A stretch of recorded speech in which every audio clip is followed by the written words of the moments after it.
according to the latest figures regarding arms exports, in 2022, the UK granted 114 standard export licenses to Israel, and the new figures have not been released yet. Do you plan to suspend arms exports to Israel? And considering the ICJ provisions against Israel, do you fear UK may be complicit in war crimes and it's committed by Israel in Gaza due to its assistance? Thank you. We have one of the strictest systems for arms exports anywhere in the world, and everything has to happen in light of the position under international humanitarian law, which we review on a regular basis and will continue to do so. Sir? Thank you, Minister. What about the crisis in Ukraine that you're trying here at the Security Council many times to resolve? Don't you think that what's been stalling for the crisis in the Middle East is being damaging your effort for the Ukraine-Russia crisis? Means the imbalance that the world see in the West acting in one front compared to the other one. I completely reject this idea that in any way Britain or our allies are guilty of double standards. I don't think the two situations are analogous at all. In Ukraine, it was an invasion by Russia, plain and simple, with no justification. And if there's, I can't think of a clearer example in my lifetime of one country invading another with no excuse. When we look across to what is happening in Gaza, I absolutely agree that this is a terrible conflict. I want it to end as soon as it possibly can. But the crucial difference between the two, there was no October the 7th in Russia. There was no excuse for Russia to launch this invasion. Whereas, on the other hand, Israel does have a right to self-defense. What happened on October the 7th, when they lost almost 1,400 people from their own country in what was the biggest attack on Jewish people since the Holocaust, the biggest pogrom since the Holocaust, is a totally different situation. So I completely reject this idea that somehow we're guilty of double standards. We aren't. The two situations are not the same. Last question from Sky again. Thank you. Foreign Secretary, if I could follow up on Israel-Palestine, Prime Minister Netanyahu has released a somewhat coherent plan, as he would see it, for the day after. It doesn't seem to chime very much at all with what the Americans or the British or the Europeans want. Well, I think what we need, once we can get this pause, and I hope this pause in the fighting comes as soon as possible, what we need is for the hostages to be released. We need a new Palestinian Authority mandated government, perhaps a technocratic government. We're going to need a new political horizon for the Palestinian people so they can see the pathway to a two-state solution. But we're going to need those responsible for October the 7th, the Hamas leadership, to leave Gaza, and we're going to need to see the infrastructure of that terror dismantled. I mean, fundamentally, if you think about it from both sides, Israel needs to see that its security is guaranteed. The Palestinian people need to see there is the prospect of a Palestinian state so they can live in dignity. Those two things are the key. And if they're not in a plan, then I don't believe that plan will work. Thank you very much.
Good afternoon, everyone. Please allow me to introduce you to Her Excellency Tanja Fajon, Deputy Prime Minister and the Minister of Foreign and European Affairs of the Republic of Slovenia. Please. Thank you very much. Good afternoon in the name of my government, Republic of Slovenia. Slovenia is a member of Security Council, and it's very important for us to be today here in United Nations to remind us that there is one country in Security Council that violates the UN Charter and the international law.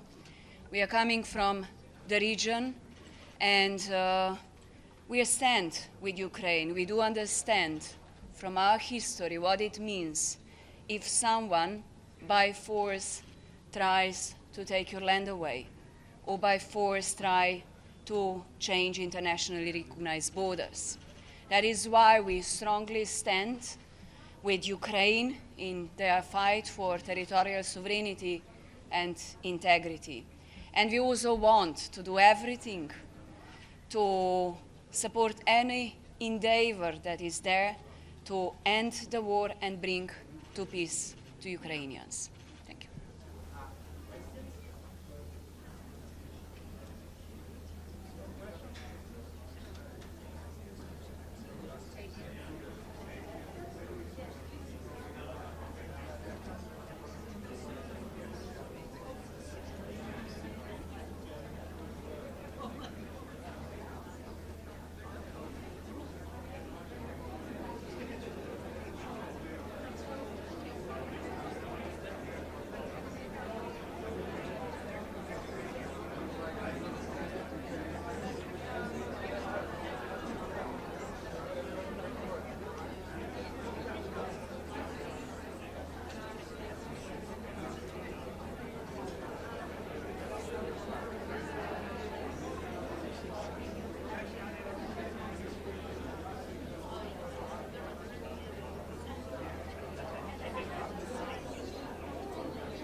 Can I have this beautiful and smart? Yeah, thank you. Better dressed. You want Hi, to, hi, hi. you want to smoke a cigar? Yeah, I needed it. How are you? Good? Did you get some sleep?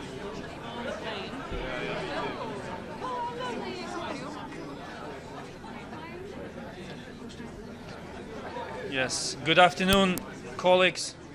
I would like to thank all nations standing by Ukraine physically right now, and I have the honor to deliver a joint press stakeout on a decade since the beginning of Russia's armed aggression against Ukraine and 2 years of Russia's full-scale military invasion of Ukraine.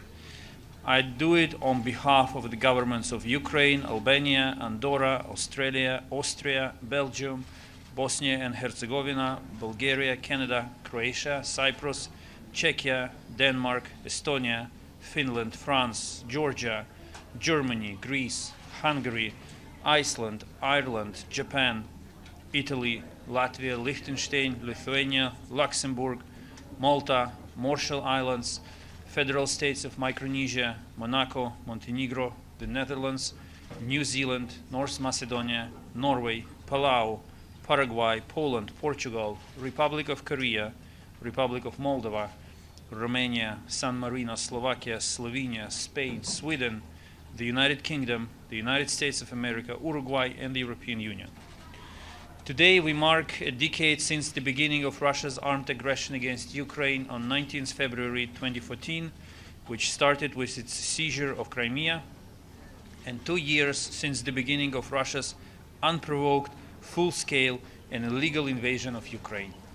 We reiterate our resolute condemnation of this flagrant violation of international law. We deplore the Russian Federation's failure to implement the UN General Assembly resolutions adopted at its 11th Emergency Special Session. We also refer to the judgment of the International Court of Justice of 31st January 2024 that leaves no doubt that the Russian Federation is in violation of its international legal obligations. We also consider that the ICJ judgment of 2nd February 2024 is an important step towards holding Russia accountable for its violations of international law. We reiterate that the ICJ order on provisional measures of 16 March 2022 obliges Russia to immediately suspend the military operation that it commenced on 24 February 2022 in the territory of Ukraine, remains legally binding and must be implemented by the Russian Federation. We are appalled by Russian forces' attacks striking civilians and civilian infrastructure of Ukraine, which may constitute war crimes. We re-emphasize that indiscriminate attacks are prohibited by international humanitarian law. We also condemn continued military support for Russia's war of aggression, including by Iran, Belarus, and DPRK. We urge all countries not to provide weapons and to restrict exports of all items critical to the military to Russia for its war of aggression against Ukraine. Russia's continued procurement of arms and related material, including ballistic missiles, from DPRK places both in violation of the UN Security Council resolutions. The Russian Federation's actions undermine the credibility of the Security Council and its resolutions, exacerbate regional tensions, and endanger us all. Today we gathered to reaffirm our solidarity with the people of Ukraine, pay tribute to all those who have sacrificed their lives in the defense of the freedom and independence of Ukraine, and express our deepest sympathy and condolences to the families of the victims of the ongoing Russian aggression against Ukraine. We demand from Russia to complete exchange of prisoners of war, as well as the release of all unlawfully detained persons and the return of all internees and of civilians forcibly transferred or deported, including children. We will continue working on ensuring accountability for serious crimes under international law committed on the territory of Ukraine during the Russian aggression. We reiterate our demand to Russia to stop its war of aggression against Ukraine and to ensure the full, immediate, and unconditional withdrawal of all Russian forces and military equipment from the territory of Ukraine within its internationally recognized borders. We remain committed to the vision of a comprehensive, just, and lasting peace for Ukraine in line with the principles of the UN Charter. In this regard, we are encouraged by the meeting of national security advisors and foreign policy advisors on the implementation of the peace formula in Davos, where the key principles of achieving the peace for Ukraine were discussed. Representatives of more than 80 states and international organizations took part in this meeting. We express our joint support for inaugural Global Peace Summit. We reaffirm our unwavering support for Ukraine's independence, sovereignty, and territorial integrity within its internationally recognized borders, extending to its territorial waters. I conclude the joint press stakeout, and I would like to again thank everyone for supporting Ukraine in during these 2 years. We are strong, we are united, we are resolved, and we will deliver. Thank you. Thank you.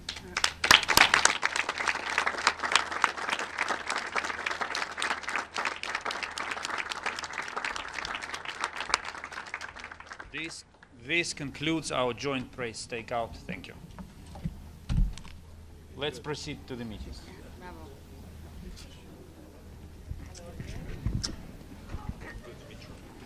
So, yeah, no, I flew it overnight too. You're close to home now. So I've got another flight home tonight. 2 nights on a plane in a row.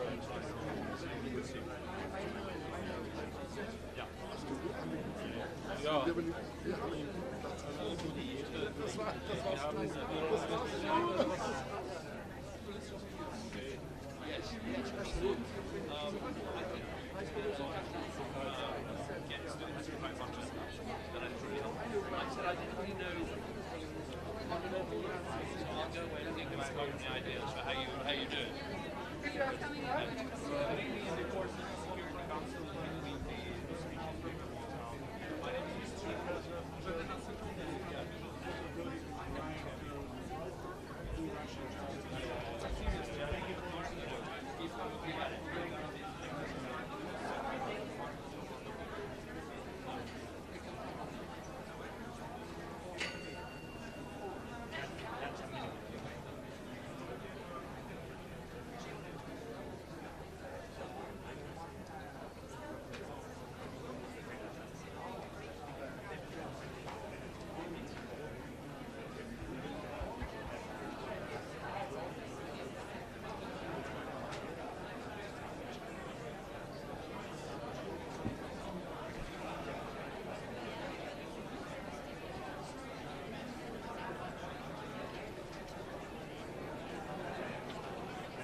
The 9,557th meeting of the Security Council is called to order. The provisional agenda for this meeting is maintenance of peace and security of Ukraine. The agenda is adopted.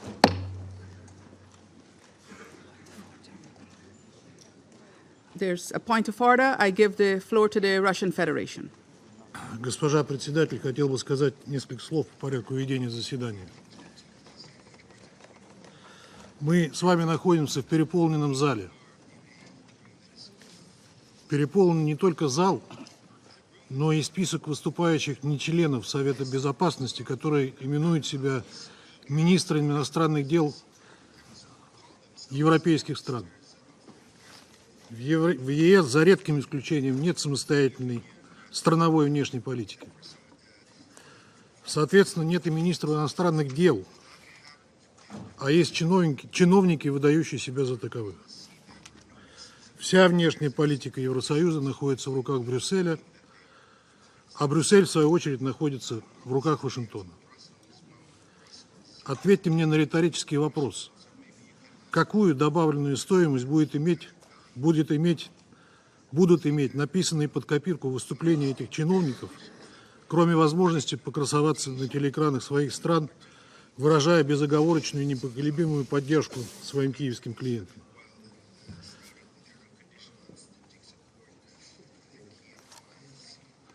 В Нью-Йорке есть представитель ЕС при ООН. Он мог бы высказаться от имени всех.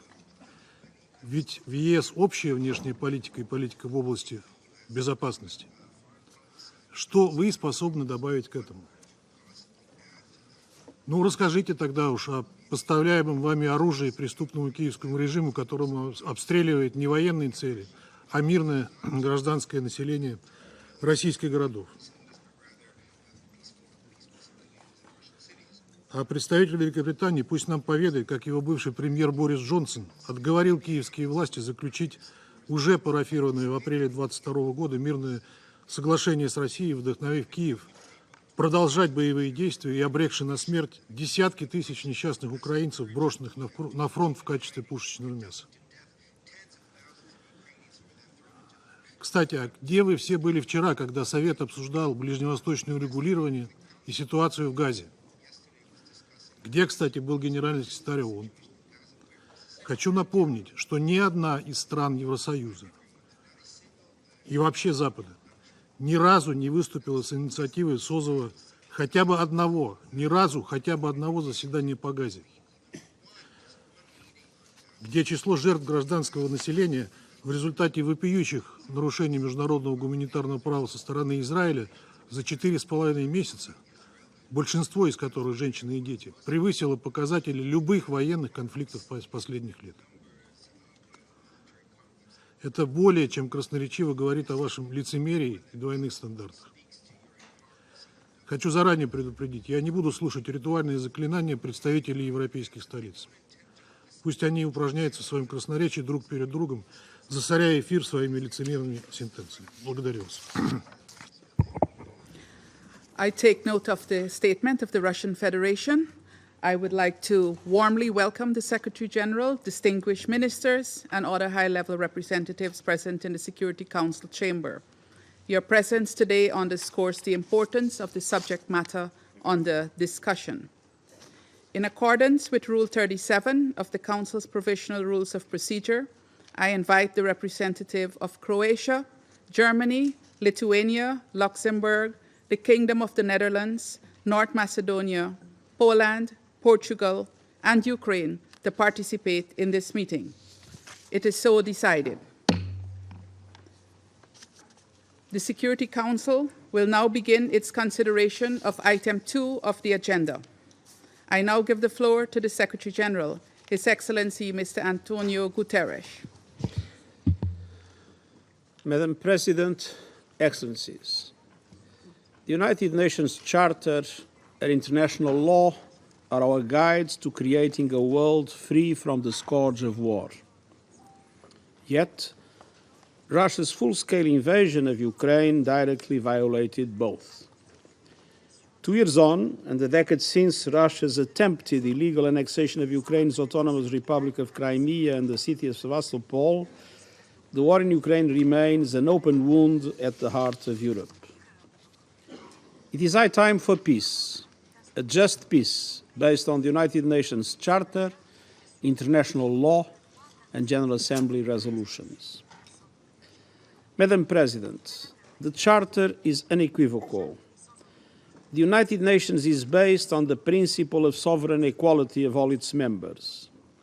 International disputes should be settled by peaceful means, and all states shall refrain from the threat or use of force against the territorial integrity or political independence of any other state.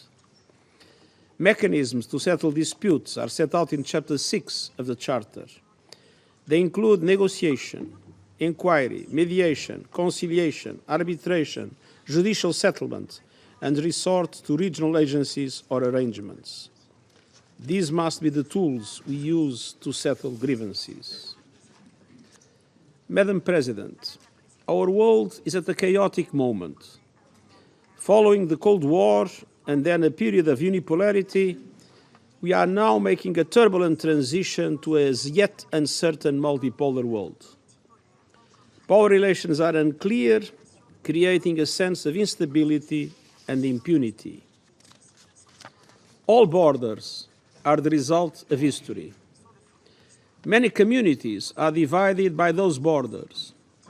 Many people living on one side have strong ethnic, cultural, or other links to communities on the other side.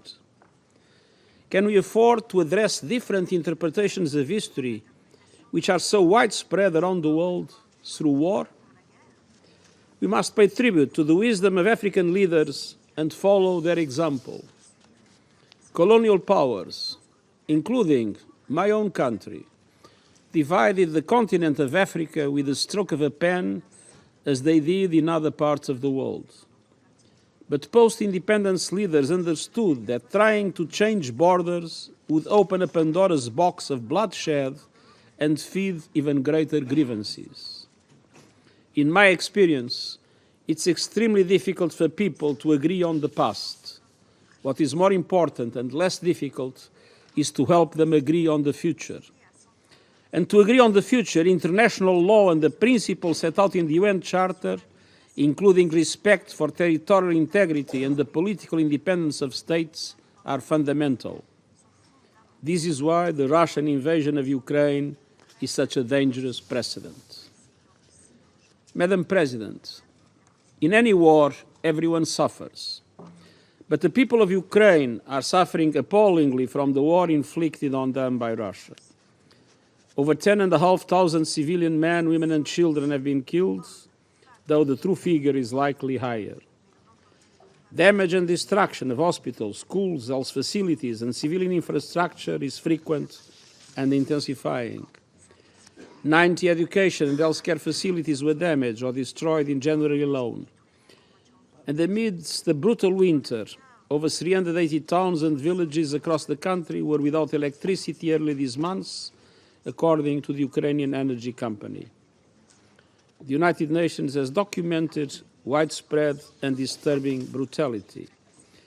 The Independent International Commission of Inquiry on Ukraine reported civilians and prisoners tortured and more than 200 cases of sexual violence, mostly, but not only, at the hands of the Russian Federation forces. All perpetrators must be held to account. Many Ukrainians are experiencing the living nightmare of losing their children. All children that have been deported must be reunited with their families. Nearly 4 million Ukrainians have been internally displaced, including almost 1 million children.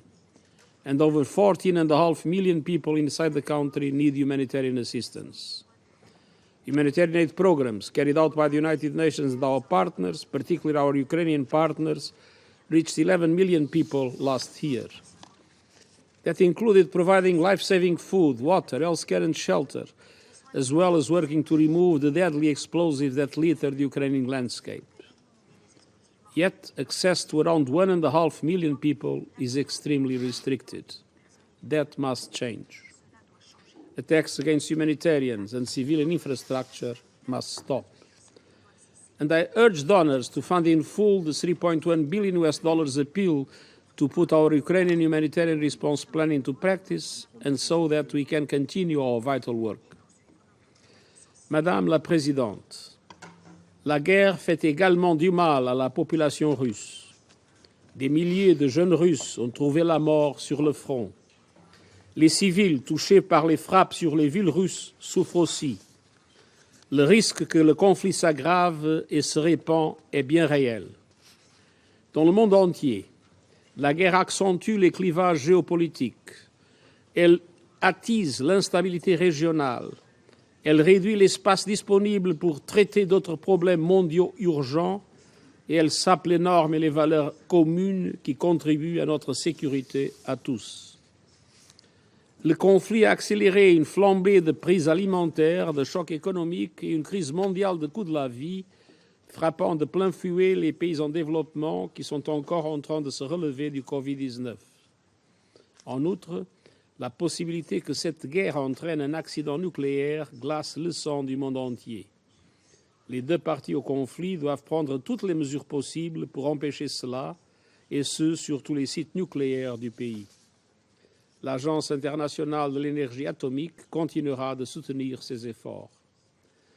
Nous continuerons également à pousser en faveur de la liberté et de la sûreté de la navigation en mer Noire et que les denrées alimentaires et les engrais ukrainiens et russes, dont le monde a tant besoin, puissent atteindre le marché international sans restriction.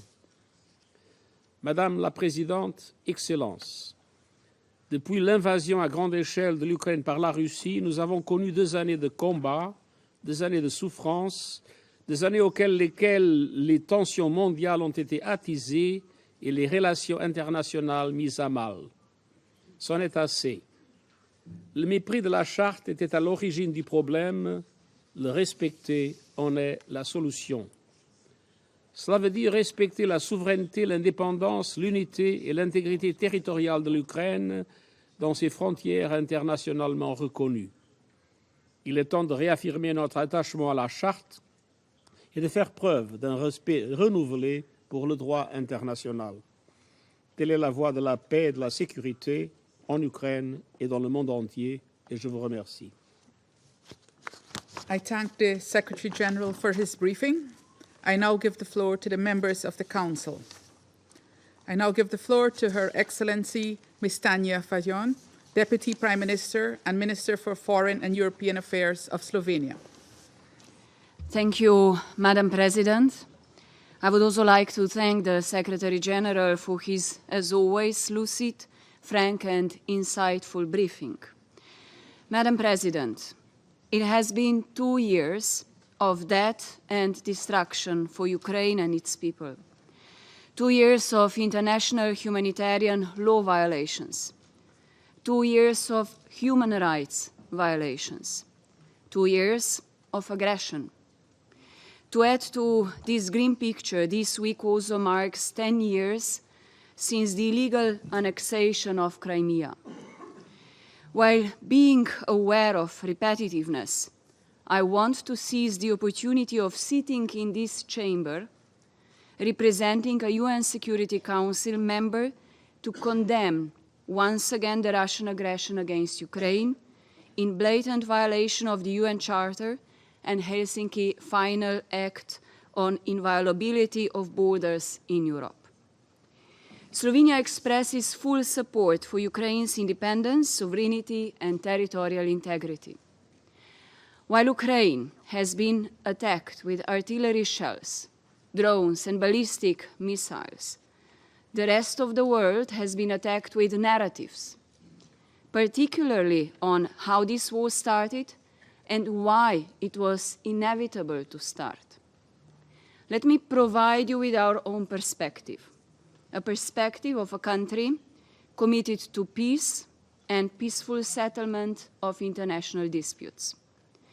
A perspective from the Security Council member from the region that is being destabilized by the war. My country believes that Russia is displaying a complete disregard for the UN Charter, just as it is displaying a complete disregard for the vast corpus of international law and key agreements that provided for European and international stability and security. It is resulting in lives being lost, families being torn apart, and infrastructure being destroyed. And there is no alternative story that can be told. No compelling additional narrative to be shared, just a story of death and destruction. Regardless of our vicinity, we did not see this war coming. To be more exact, we refused to believe that it was coming, that a major war on our doorstep was possible, a war which would so blatantly violate borders of a sovereign state, destabilizing the whole region and changing the global geopolitical landscape. Yet 2 years into this senseless war, we are not accepting it and are most definitely not accepting the demands of the occupying Russian forces. We are not tired of calling this aggression out and of demanding it to stop. We will spare no effort in pursuing full accountability for the long list of atrocities and other international crimes. Madam President, Slovenia applauds the Ukrainian nation for its bravery and resolute defense of their motherland. We share their vision of a just, lasting, and sustainable peace, and we join in the collective efforts in this regard. Such peace is worth believing in and acting on, and we will continue to stand by Ukraine until we reach that point. Thank you, Madam President. I thank Her Excellency, Ms. Fajon, for her statement. I now give the floor to His Excellency, Mr. Stéphane Séjourné, Minister for Europe and Foreign Affairs of France. Merci Madame la Présidente, Monsieur le Secrétaire Général. Cela fait 2 ans que la Russie mène une guerre d'agression à grande échelle contre l'Ukraine et contre le peuple ukrainien. Une guerre d'agression injuste, injustifiable et illégale. Au total, cela fait 10 mois, 10 ans que la Russie cherche à envahir son voisin et veut lui prendre une partie de son territoire. Ni les mauvais prétextes déployés par la Russie, ni la propagande et la désinformation massive sur les réseaux sociaux ne résistent à ce constat clair et sans appel.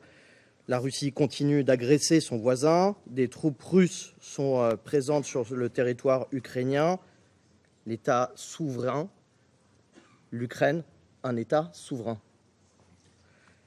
La Russie a fait seule le choix de la guerre qu'elle a décidé de mener depuis 2 ans, dont elle porte seule la responsabilité. La Russie pourrait choisir d'y mettre un terme en retirant ses troupes du territoire ukrainien, mais elle ne le fait pas. Au contraire, elle continue de mener une guerre dont les conséquences font souffrir beaucoup de populations, nos populations, celles des pays les plus vulnérables, celles qui souffrent le plus de la crise alimentaire, de la crise énergétique également. Cette guerre, je le disais, elle est illégale et en tout point contraire à la Charte des Nations Unies, aux règles et aux principes qui fondent l'ordre international que nous avons bâti au sortir de la Deuxième Guerre mondiale.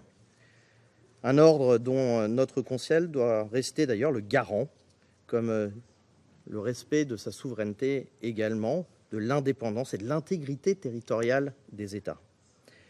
Nous ne pouvons pas, nous ne devons pas y renoncer. Nous devons faire primer et respecter le droit. Je vous remercie d'ailleurs, Monsieur le Secrétaire général, de rappeler très clairement ces principes dans votre intervention. La Russie viole les principes de la Charte, mais aussi les résolutions adoptées par notre Conseil. Elle utilise aussi pour mener ses frappes des drones acquis en Iran et des missiles fournis par la Corée du Nord. Elle occupe illégalement la centrale nucléaire de Zaporijjia et n'hésite pas à miner ses abords. Cela accroît de manière irresponsable d'ailleurs le risque d'incidents et d'accidents nucléaires. Elle entrave la liberté de circulation en mer Noire, elle utilise l'énergie et l'alimentation comme des armes de guerre et de coercition, elle emploie la désinformation.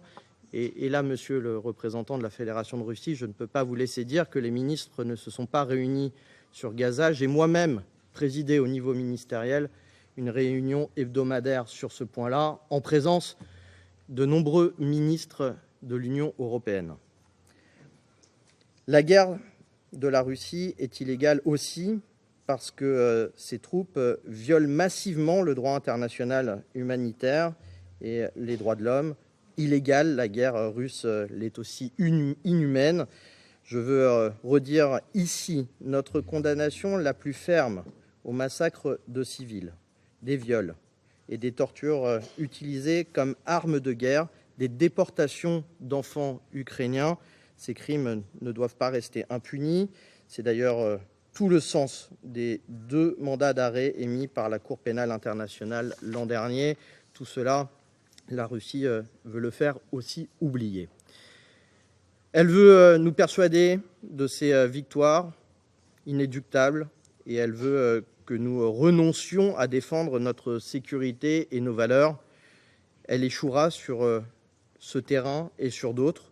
D'abord, la Russie est en échec sur le point militaire et sur le point de vue militaire, après 2 ans de pertes immenses au prix de pertes humaines par centaines de milliers, au prix d'une répression interne sans merci contre les voix qui disent l'absurdité de cette guerre, au prix d'une économie en déclin malgré des statistiques faussées. Elle stagne sur le terrain militaire et recule en mer Noire. Elle échouera aussi à nous décourager. Dès lundi, la France réunira autour du président de la République les pays déterminés à accroître le soutien à l'Ukraine et à répondre à la menace que la Russie fait peser sur leur sécurité. Solidarité, nous sommes donc pleinement mobilisés pour l'Ukraine. L'Ukraine exerce sa légitime défense. Elle défend son existence même et sa liberté, notamment face à l'envahisseur. Et pourtant, l'Ukraine seule cherche la paix et propose des initiatives en ce sens avec le plan du président Zelensky. La France et l'Europe continuera unies à soutenir là aussi ce plan de soutien et de ce plan de paix que propose le président Zelensky. Voilà, monsieur le secrétaire général, madame la présidente, notre Conseil doit être uni autour d'un objectif, que notre charte s'impose partout, à tous. Dans cette guerre, c'est la victoire de notre charte qu'il faut rechercher par la mise en échec de la Russie. Je vous remercie. I thank His Excellency Mr. Séjourné for his statement. I now give the floor to His Excellency Lord David Cameron, Secretary of State for Foreign, Commonwealth and Development Affairs of the United Kingdom. Thank you, Madam President and Mr. Secretary General. We meet 2 years since Vladimir Putin ordered a wholly unprovoked invasion of a sovereign member of the United Nations. Airstrikes at dawn, tanks rolling across the border, preposterous claims that this was not a declaration of war. And in many ways, the most remarkable thing was the total lack of any justification whatsoever, or of any threat from Ukraine. The abject disregard for the laws that bind nations and for the principles of this United Nations. The brazenness with which Putin still claimed this was somehow legitimate. Days after February the 24th, the United Nations General Assembly declared that the invasion was wrong and that Russia must withdraw immediately. 2 years on, this has not changed. And so today I want to pose 2 questions. My first to the Kremlin. My first visit as Foreign Secretary was to Ukraine. I stood in the wreckage of Odessa's bombed-out cathedral. I saw brave Ukrainians kissing loved ones goodbye as they left to defend their homeland. And I know that such scenes are not limited to Ukraine. Russian mothers, too, have had to bid farewell to Russian sons. Russian cities, too, now bear the scars of war. So my question to Putin is simple. Why? His government claims this to be a battle between brothers. What twisted form of brotherhood is this for which so many lives must be ruined. How is Russia living up to its responsibilities as a permanent member of this Council to uphold international peace and security? And how many ridiculous explanations have we now had for this invasion? Are they criminals or are they fellow Russians? One minute Ukraine is an existential threat, the next we're told it doesn't exist. Are you fighting stooges of NATO or Nazis? The only people behaving like Nazis are the Putin regime, invading another country and hoping the world will be weak and let you get away with it. That is the simple truth. Putin believes he can take territories, redraw borders, exercise force to build his empire, and we must not let this stand. We know Ukraine's answer. We saw the courage of President Zelensky 2 years ago. And I say to the permanent representative of the Russian Federation, he is quite capable, and the Ukrainian people are quite capable of making up their own mind about whether they should surrender part of their country to your illegal invasion. And today we admire the perseverance of the Ukrainian people day in, day out. They won't falter. Indeed, they're continuing to push Russia back, liberating half the land Putin seized and driving the Russian Navy out of its base in Sevastopol. The course of the war may ebb and flow, but the seizure of a small town does not change the reality of Russia's situation. The Russian military is being drained of its modern equipment. You're having to rely on poor quality shells from Pyongyang.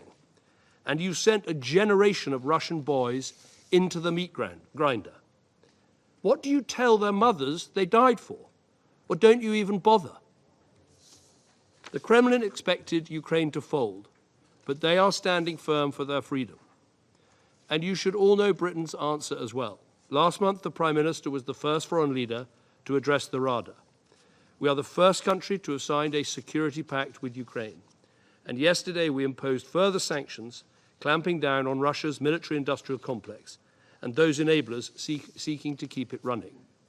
These sanctions are a reminder. We won't falter. We will stand firm for Ukraine's freedom. And the world has also seen Alexei Navalny's answer.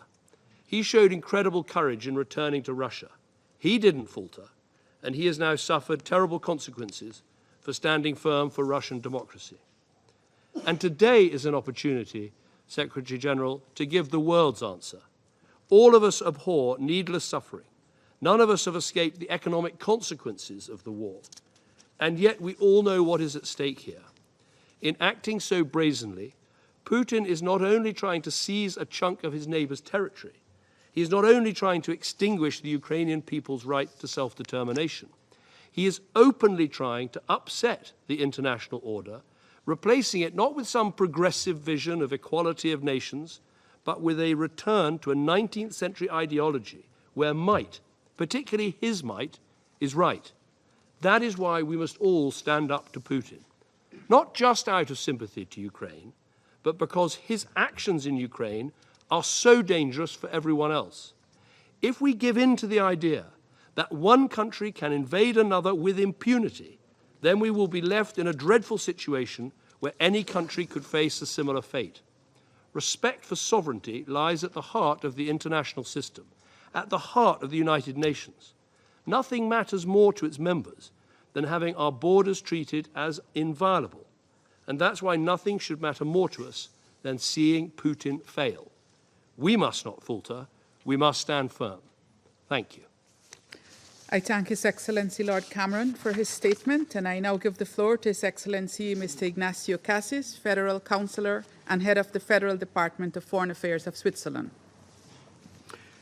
Merci Madame la Présidente. Notre organisation a été fondée sur la recherche de la paix. La paix est notre raison d'être. Monsieur le Secrétaire général, permettez-moi d'utiliser aujourd'hui les mots que vous avez prononcés au début du mois devant l'Assemblée générale des Nations unies. La paix est notre raison d'être. La Suisse partage profondément cette vision. Le slogan de notre candidature au Conseil de sécurité résonne ainsi: un plus pour la paix, a plus for peace. Ce plus symbolise également la croix blanche au cœur de notre drapeau rouge, incarnant notre engagement constant envers la construction et le maintien de la paix dans le monde. Chers collègues, malheureusement, au cours des 2 dernières années, le Conseil de sécurité n'a pas pleinement assumé sa responsabilité dans la garantie de la paix et de la sécurité pour l'Ukraine et son peuple. Nous avons, bien sûr, incessamment lancé des appels à la paix, à respecter le droit humanitaire international et à redoubler d'efforts pour mettre fin à ce conflit. Et aujourd'hui, les pertes humaines se chiffrent par milliers. Les personnes déplacées se comptent par millions. Et les familles déchirées ne se comptent plus. Les répercussions, tant en Europe que dans le monde, sont désormais évidentes sur les plans alimentaires, énergétiques, sécuritaires et ainsi de suite. Alors, chers collègues, que pouvons-nous faire? Et surtout, que faisons-nous? Que faisons-nous pour que la Charte des Nations Unies soit respectée? Que faisons-nous pour que les conventions de Genève cessent d'être violées? Que faisons-nous pour que l'humanité dans la guerre soit assurée et pour que la paix soit rétablie? Une chose est certaine, malgré toute la frustration engendrée par cette guerre, voire par toutes les guerres, nous ne devons pas céder au pessimisme. Nous devons plutôt analyser et agir en fonction des faits pour trouver tout chemin menant vers la paix. À la lumière de notre histoire de Nations Unies. Madame la Présidente, Excellences, dans cette salle, nous sommes les gardiens de la paix. Nous portons ensemble la responsabilité de cet idéal, décidé il y a 3/4 de siècle. Nous devons parvenir à faire ensemble un premier pas sur ce chemin, car la cause de la paix est trop grande pour permettre à nos différences de nous bloquer. En janvier dernier, aux marges du World Economic Forum de Davos en Suisse, et à la demande de l'Ukraine, la Suisse a exprimé son engagement à organiser une conférence de haut niveau sur la paix en Ukraine. Nous sommes parfaitement conscients de la complexité de cette mission, de la sinuosité du parcours et de l'incertitude de l'horizon. Mais nous travaillons sans relâche pour initier une dynamique à la fois pragmatique et inclusive. Je suis en effet convaincu qu'il faut écouter tout le monde, comprendre les grammaires de la paix des uns et des autres. Et l'horizon incertain deviendra de plus en plus certain grâce à une large alliance de toutes les régions du monde. Et les parcours sinueux deviendront moins sinueux si nous évitons les pièges de la rhétorique qui alimentent les oppositions. Mesdames et messieurs, je vous invite à entreprendre ce premier pas, à nous lever aujourd'hui pour marcher ensemble vers la paix. Bien sûr, la Suisse n'est ni la première ni la seule à vouloir agir. D'autres pays se sont également engagés et je salue ici leurs initiatives. Mais le temps nous est compté. Unissons nos forces pour démarrer un processus avant l'été. La Suisse est prête à y mettre toute son énergie. Même si la demande vient d'une seule partie, l'Ukraine, et alors que mon pays condamne l'agression militaire russe, c'est aujourd'hui notre effort collectif qui est demandé. La paix est dans cette salle notre raison d'être. Une conférence de haut niveau sur la paix en Ukraine est un premier pas, insuffisant à lui seul, mais indispensable pour commencer. D'autres nations pourront également prendre la relève, j'en suis persuadé. Il s'agit maintenant de commencer avec pragmatisme, avec réalisme. Pragmatisme pour trouver le dénominateur commun de nos nations. réalisme pour trouver le moyen d'embarquer à terme l'Ukraine et la Russie sur ce chemin. Pour préparer la paix demain, j'espère pouvoir compter sur vous aujourd'hui. Notre raison d'être en dépend. Je vous remercie. I thank His Excellency Mr. Cassis for his statement, and I now give the floor to His Excellency Mr. Cho Tae-yul, Minister for Foreign Affairs of the Republic of Korea. Madam President, I wish to thank Guyana for convening this meeting. I also extend my appreciation to Secretary General Guterres for his insightful yet sadly troubling briefing. Indeed, it feels almost surreal to be in the very chamber which bears primary responsibility for international peace and security to address the unlawful aggression of one of its permanent members. 2 years since Russian tanks crossed over into Ukraine, violating the most sacrosanct tenet of the UN Charter, we see no signs of Russia's unlawful actions abating. Sadly, we see a humanitarian disaster unfolding. The conflict is claiming the lives of tens of thousands of civilians, upending livelihoods and inflicting long-lasting trauma, especially on children. A generation of young Ukrainians and Russians are perishing because of an ill-begotten war. Russia's war against Ukraine not only tears away at the fabric of the United Nations, it has shattered the sense of security, not just for the people of Ukraine, but also for its neighbors. The impact of the war has also been reverberating around the world, disrupting energy supplies and food security, exacerbating economic and social crises in other parts of the world. The flagrant violation of international norms and obligations, denying Ukrainian independence, sovereignty, and territorial integrity must cease immediately. International humanitarian law, which clearly prohibits attacks on civilians and civilian infrastructure, must be adhered to at all times and by all parties. As a nation that knows all too well what it means to suffer from military aggression, Korea firmly believes that aggression must not go unanswered. As a nation all too familiar with the agonizing consequences of armed conflict, Korea has a profound sense of empathy with the plight of the Ukrainian people. That is why President Yoon Suk-yeol visited Ukraine last July and launched the Ukraine Peace and Solidarity Initiative. Under this initiative, Korea has provided $140 million in humanitarian assistance to Ukraine, including demining equipment and emergency medical vehicles. Starting this year, we will provide a comprehensive aid package of $2.3 billion spread out over several years to help the Ukrainian people alleviate their suffering and rebuild their nation. We are also collaborating with international partners through the multi-agency donor coordination platform for Ukraine to ensure that our collective assistance is both effective and well coordinated. Madam President, my government is deeply troubled by the emerging military cooperation between Russia and North Korea.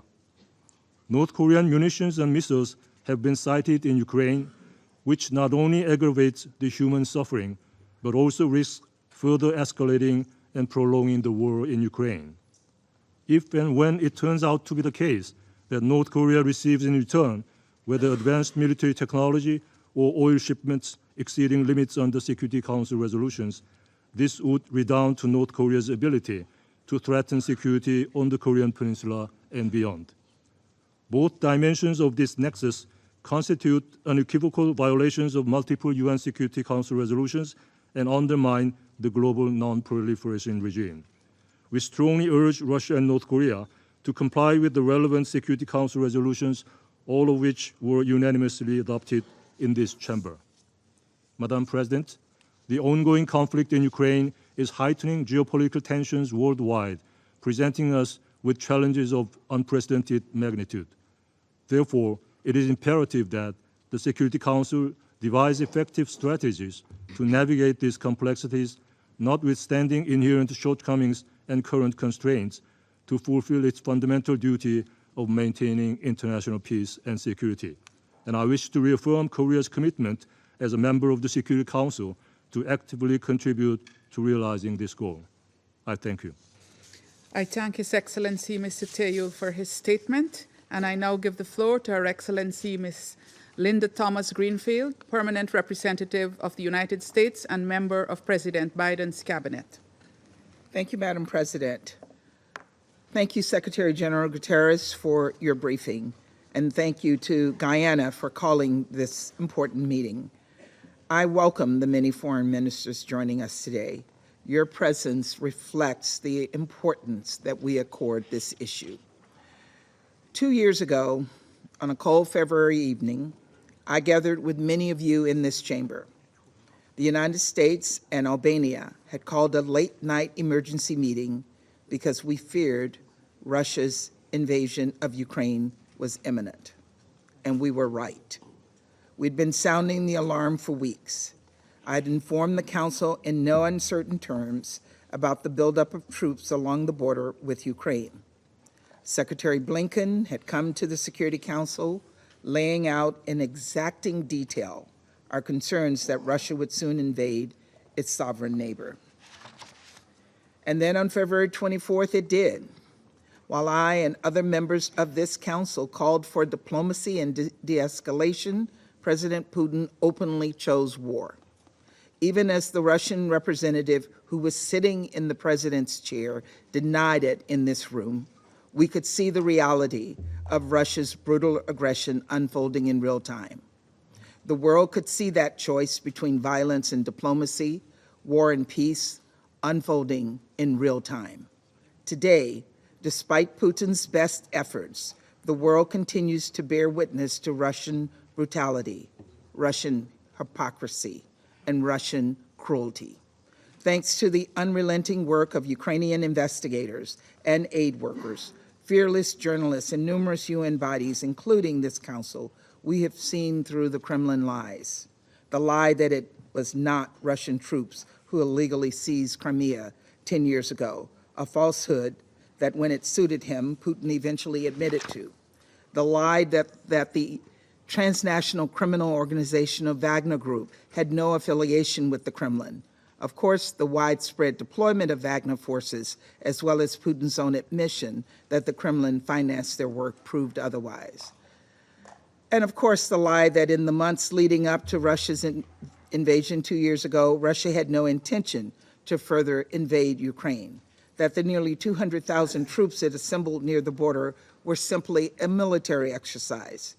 Through these lies, Putin has tried to rewrite history, to justify the unjustifiable, to break the will of the Ukrainian people and to break the will of the international community as we stand up for the United Nations Charter and its foundational principles of sovereignty, independence, and territorial integrity.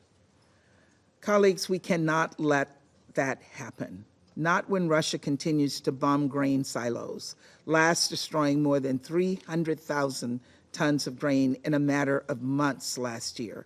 Not when the Kremlin continues to detain political activists, journalists, opposition leaders, people like Alexei Navalny, who was killed for speaking truth to power about the authoritarian rot at the heart of Russia's government. Not when Russian forces have committed war crimes and crimes against humanity in Ukraine, including summary executions, torture, and sexual violence.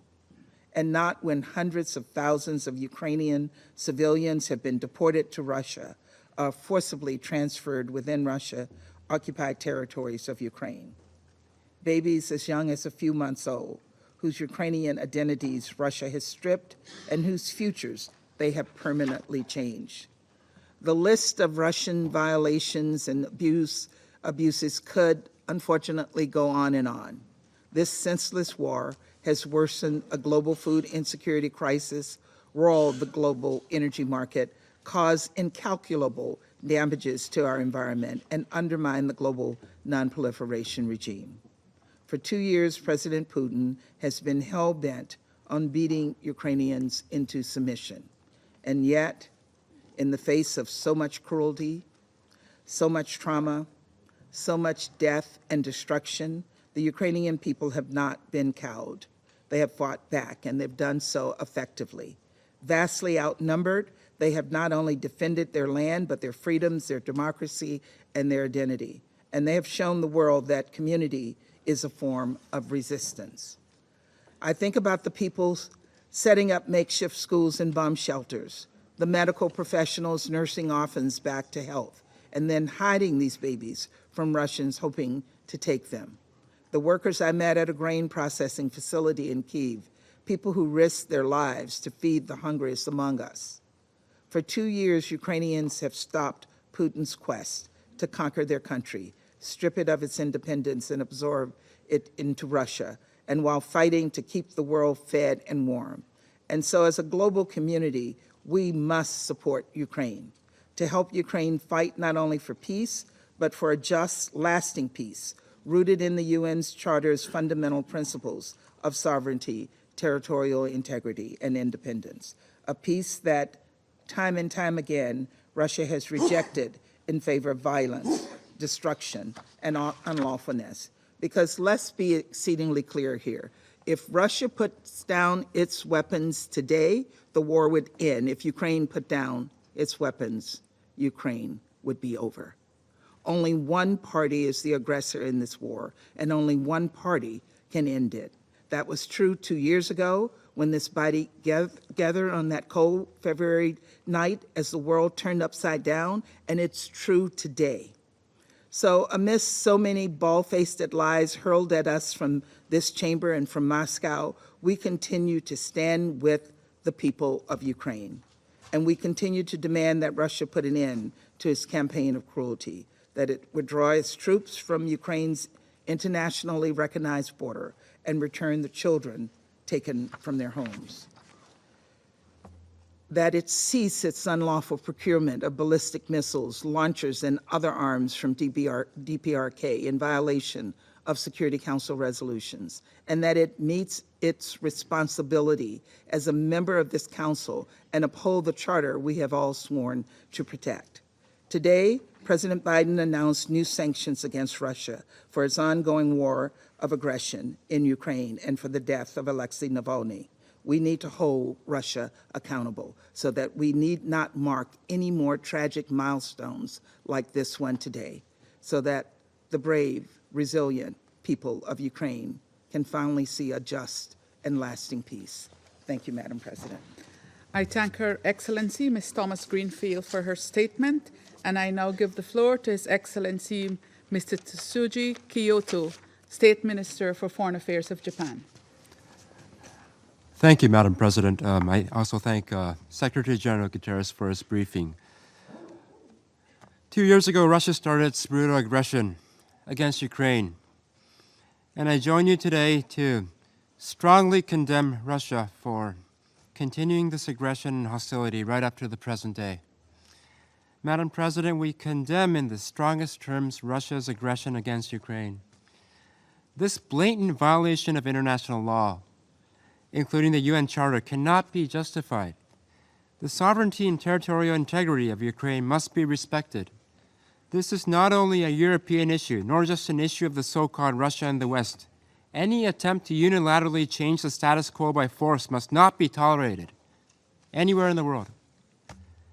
Many civilians have lost their lives or been injured, and Russia's attacks on hospitals, schools, power plants, and other critical infrastructure are not just destroying the present lives of the Ukrainian people, but also threatening their future. International law, including international humanitarian law, must be upheld. All perpetrators of this atrocity must be held accountable. Russia's procurement of ballistic missiles from North Korea and their use against Ukraine is absolutely unacceptable. Any transfer of weapons or related equipment and technology, low quality, by the way, if I may add, between Russia and North Korea is a clear violation of relevant Security Council resolutions.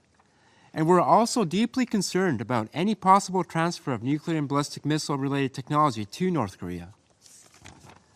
Russia's threat to use nuclear weapons is a serious and unacceptable menace to the peace and security of the international community.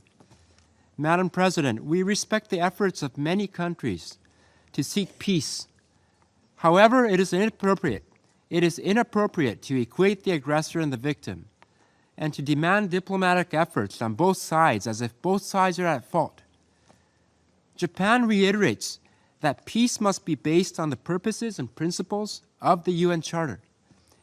In this regard, Japan supports President Zelensky's efforts to his peace formula. We must achieve a comprehensive, just, and lasting peace in Ukraine, which the overwhelming majority of the General Assembly and the Security Council has been calling for. We must uphold the international order based on the rule of law.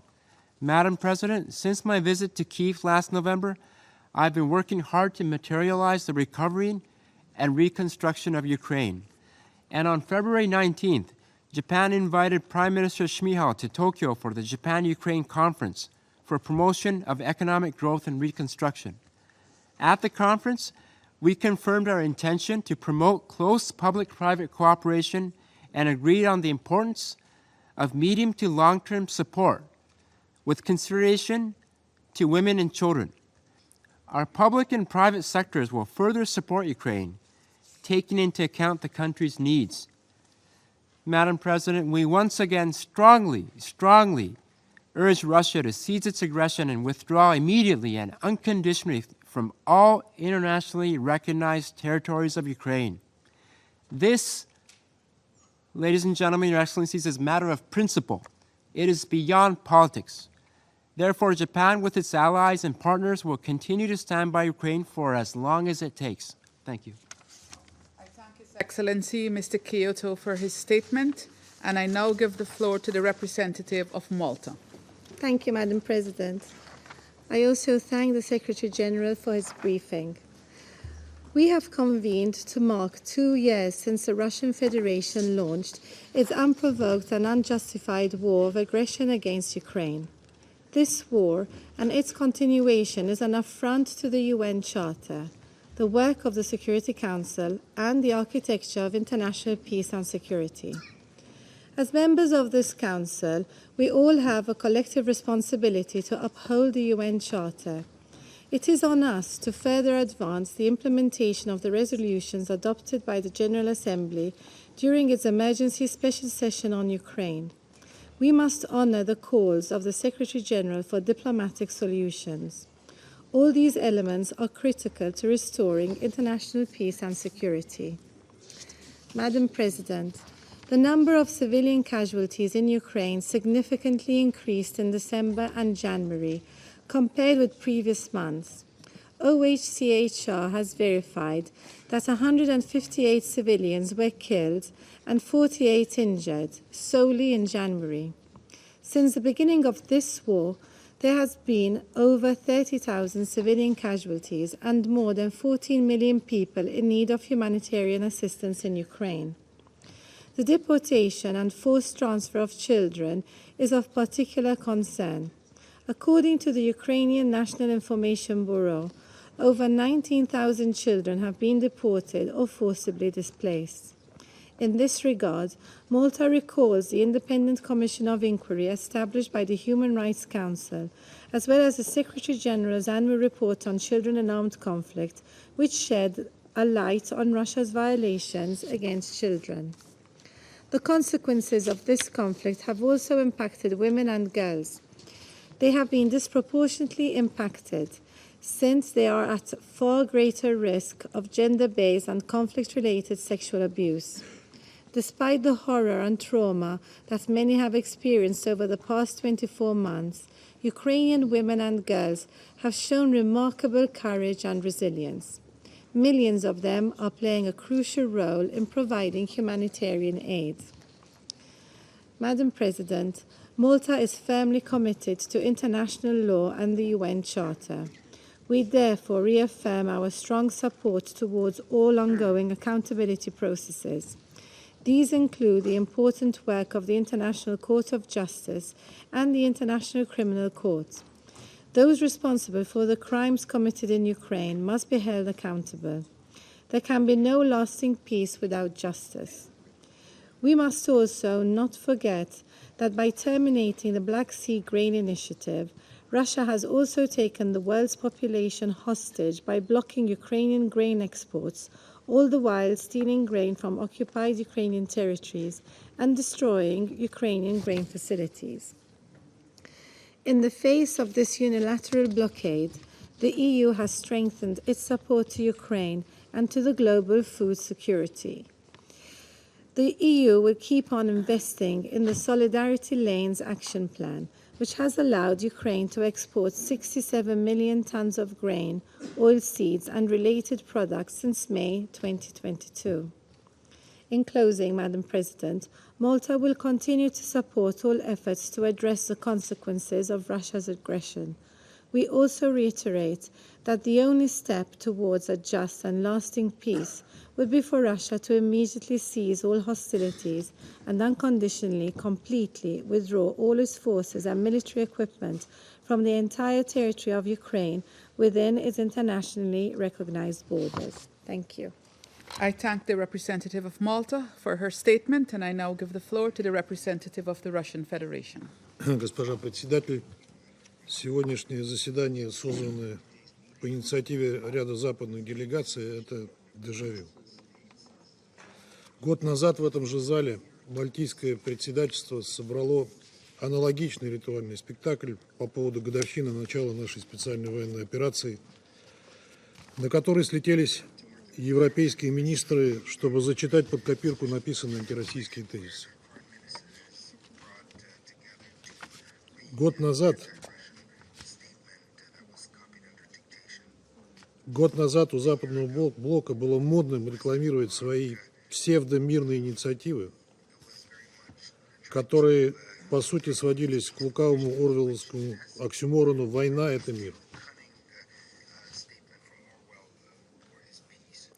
При этом Запад откровенно внушал явно не блещущему стратегическим мышлением Зеленскому опасную и абсурдную иллюзию о том, что при западной поддержке он сможет одержать победу над Россией на поле боя.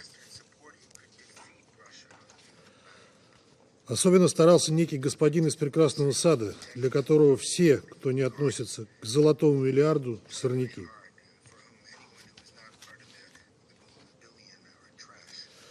ЕС также по Орвеллу поставлял оружие киевскому режиму на деньги Фонда мира.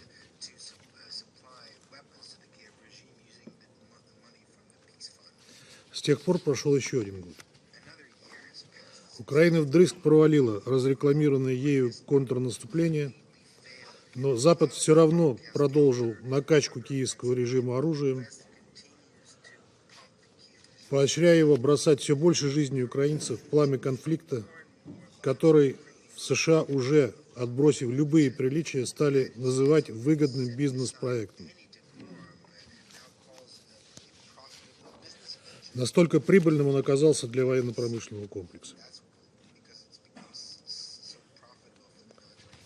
Параллельно настойчиво продвигался некий процесс по обсуждению совершенно тупиковой псевдомирной формулы, на разнообразные сходки в рамках которого то в Копенгагене, то в Давосе всяческими ухищрениями затаскивали страны глобального Юга и Востока,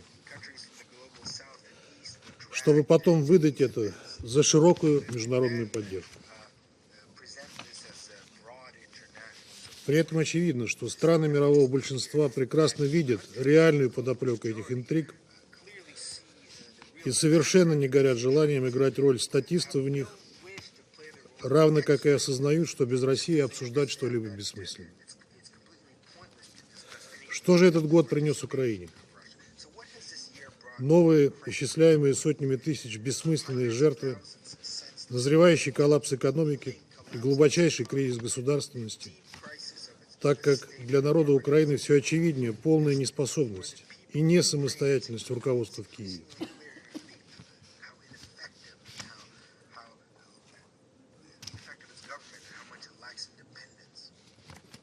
По уши увязнув в коррупции, оно не справляется даже с базовыми социальными обязательствами, выбивая, впрочем, безуспешно, из западных доноров средства на выплату пенсий своим гражданам.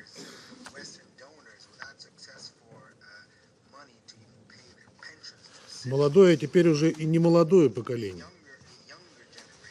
отлавливают на улице как скот и бросают в мясные штурмы, призванные показать западным спонсорам, что их вложения себя окупают. Мы сегодня услышали и еще услышим много пафосных слов. Однако на самом деле Запад заинтересован совершенно не в том, чтобы помочь Украине.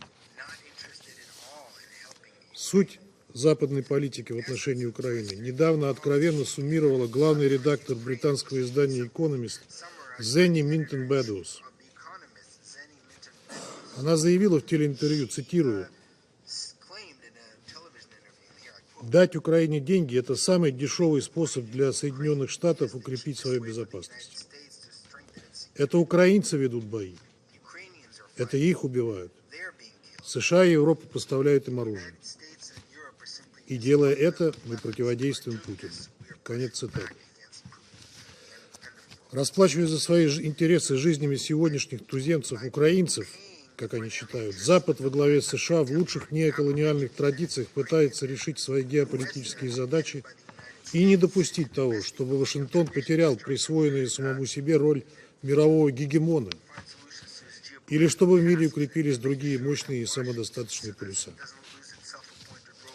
Как бы то ни было, сегодня уже очевидно, что в этой войне по доверенности Соединенных Штатов, Евросоюза и НАТО против России руками украинцев Украина проигрывает.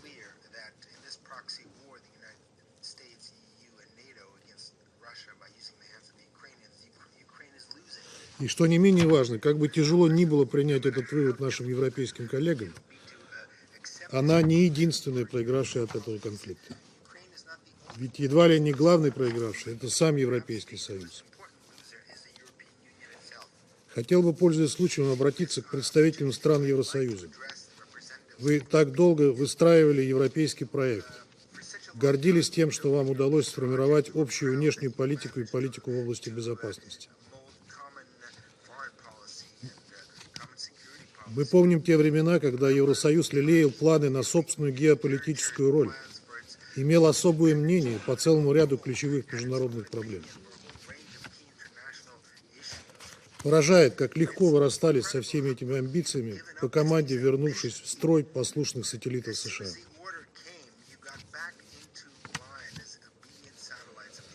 Конфликт на Украине, который вы так старательно подпитываете, выгребая остатки из европейских арсеналов, обостряет миграционные проблемы ваших стран, бьет по вашей энергетической сфере.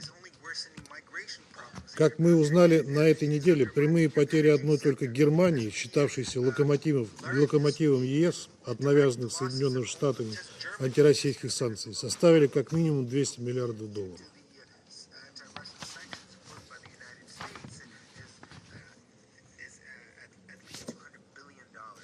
В чем тут, собственно, европейский интерес?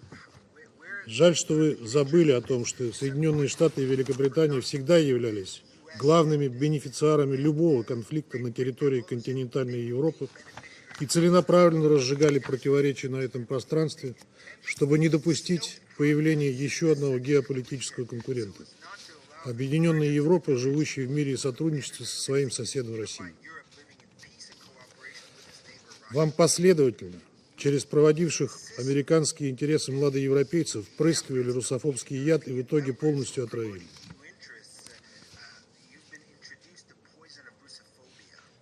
И теперь вместо стратегического партнерства и выгодных совместных экономических проектов вы рисуете из России образ врага и стреляете себе в ногу, якобы освобождаясь от энергозависимости от нашей страны и попадая в еще более жесткую энергозависимость от Соединенных Штатов. Более того, сегодня не только Украина, но и вся Европа рискует вновь стать плацдармом военного противостояния, в которое вас последовательно втягивают из-за океана.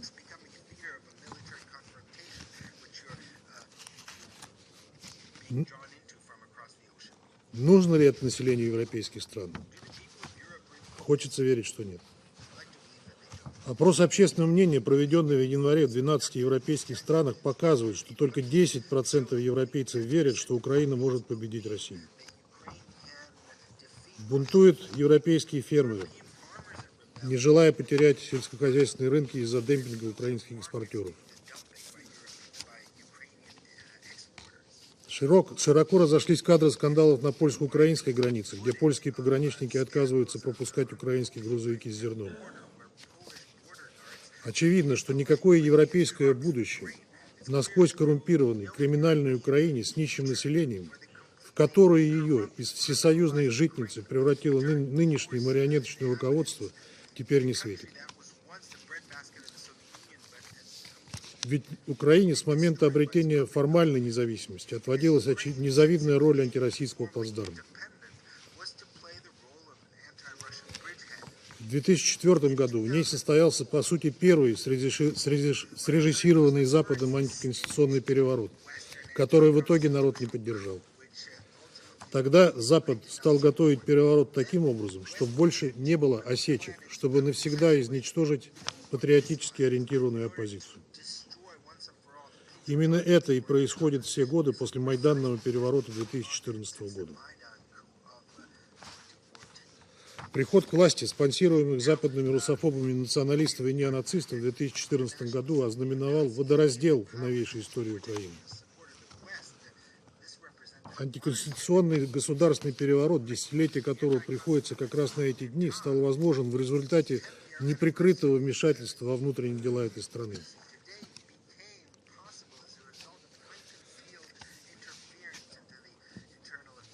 Таким образом, было положено начало форсированному втягиванию Киева в авантюрные проекты по нанесению России стратегического поражения, взят курс на игнорирование интересов и попрание прав жителей юго-востока страны. Против тех, кто стремился сохранить свою идентичность, свои исторические и культурные корни, была развязана жестокая и бесчеловечная, так называемая антитеррористическая операция, в ходе которой в нарушении Конституции Украины были задействованы армия и национальный батальон, националистический батальон. Националистические батальоны. В Донбассе не было террористов, что в своем недавнем решении подтвердил Международный суд ООН. Все это привело к деградации украинской государственности, дальнейшей радикализации, росту национализма и многочисленным жертвам среди мирного населения. Представитель британских кукловодов киевского режима вопрошал в этом зале, не жалко ли нам посылать воевать на Украину наших сынов.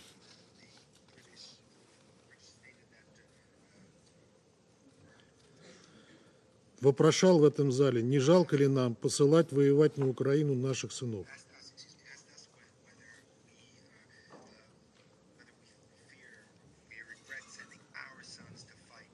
Конечно, жалко. Жалко и несчастных украинцев, которых посылают умирать за геополитические интересы Запада.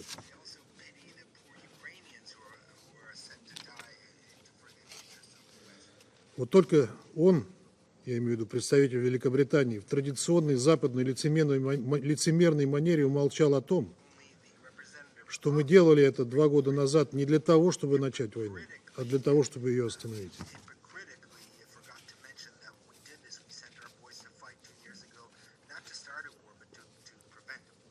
To finish it. Остановить войну, которую 8 лет вел поддерживаемый вами режим против мирного населения Донбасса.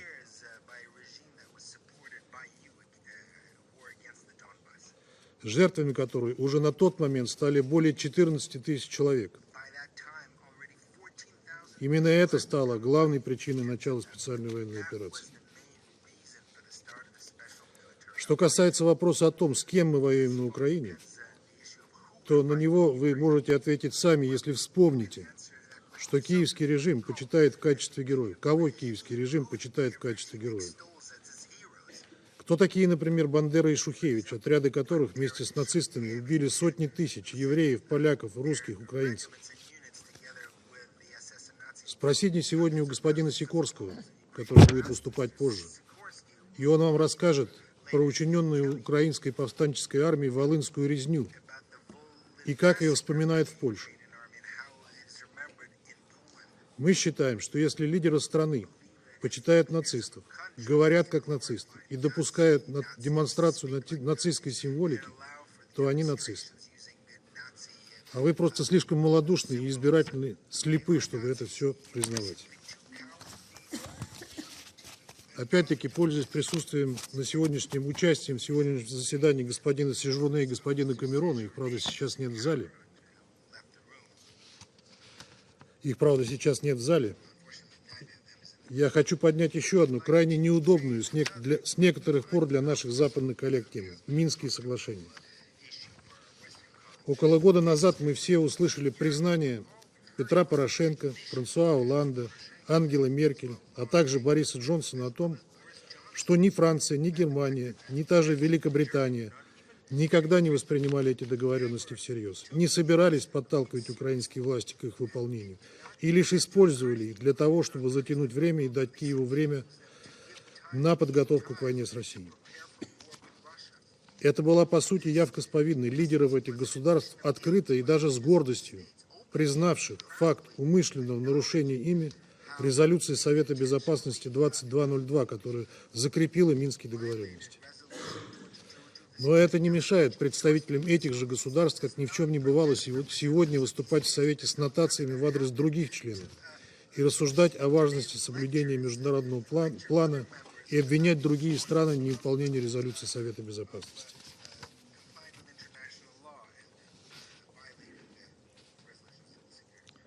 Точнее, они призывают к соблюдению международного порядка, основанного на правилах. Правилах, ими же и для своей выгоды изобретенных. Все эти годы, с момента подписания Минских соглашений, киевский режим продолжал военные приготовления, укреплял боевой потенциал ВСУ, активизировал военно-техническое сотрудничество с иностранными государствами. Только после того, как все попытки добиться от украинской стороны, а также покрывающего его Запада, добросовестного и последовательного выполнения основополагающего для урегулирования внутри украинского кризиса документа комплекса мер по выполнению Минских соглашений оказались тщетными, было принято решение о начале специальной военной операции для защиты жизней жителей Донбасса в соответствии со статьей 51 Устава ООН. Госпожа председатель, сегодня моя американская коллега, пытаясь найти новые поводы для нападок на Россию, только что упомянула про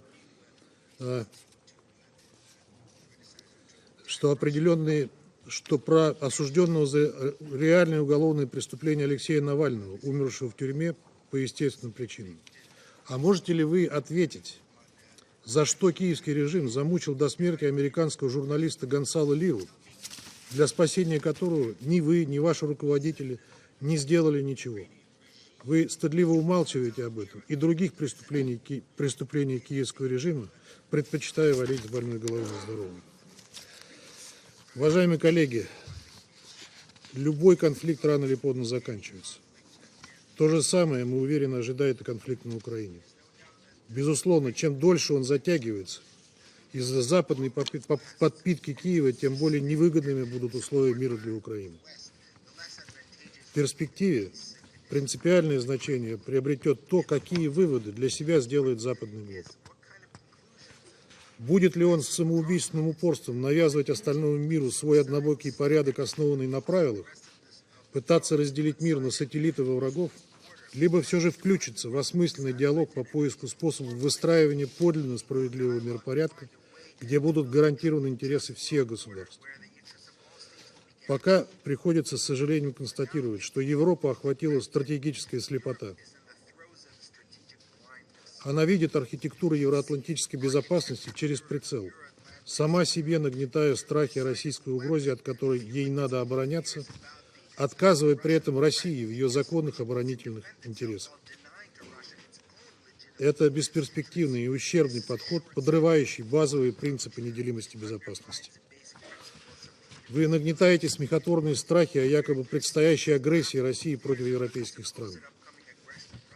А вы часом не забыли, что именно европейские государства в разные эпохи – Польша, Швеция, Франция, Германия и целый ряд ее сателлитов, почти вся Европа во время Второй мировой войны – нападали на российское государство с завидным упорством, пытаясь его покорить, и неизменно терпели поражение. США пытались сделать то же самое в годы Холодной войны. Известна неблаговидная роль Великобритании, чья дипломатия веками изощренно стравливала между собой страны и народы, продолжает делать это до сих пор. Российская государственность сформировалась в условиях постоянной внешней угрозы. Наши миролюбивые западные коллеги очень не любят вспоминать тот факт, что именно России все время приходилось отражать западную агрессию. Но наш народ об этом прекрасно помнит. Знаем, что антироссийской пропаганде про мифическую российскую угрозу все меньше верят и общественность в западных странах. Поэтому ее окружают пузырем лжи, стремясь не допустить внутрь никакую правду. Но она все равно прорывается, благодаря усилиям тех, кто понимает, чем всему миру грозит затягивание и обострение нынешнего противостояния. И тогда возникают информационные прорывы, подобные тому, который совершил американский журналист Такер Карлсон, интервью которого с президентом России раскрыл глаза миллионам во всем мире.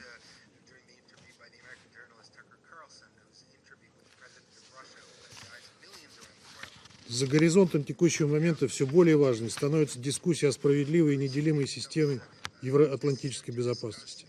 В нынешнем искореженном виде она действует только для Соединенных Штатов и их союзников по НАТО, которые присвоили себе право вмешиваться в любые международные вопросы и внутренние дела других государств. Их база расположена на нашей границе в нарушении ключевых пониманий, окончивших эпоху Холодной войны. Западные лидеры обманули нас тогда и хотят продолжать обманывать нас и сейчас, ставя в абсолют право НАТО бесконтрольно расширяться и превращая в зону ответственности Альянса практически любой уголок мира. Хочу напомнить, что Россия предлагала предметный разговор о гарантиях безопасности еще в конце 2021 года, выдвигала НАТО и США конкретные предложения, но они их высокомерно отвергли.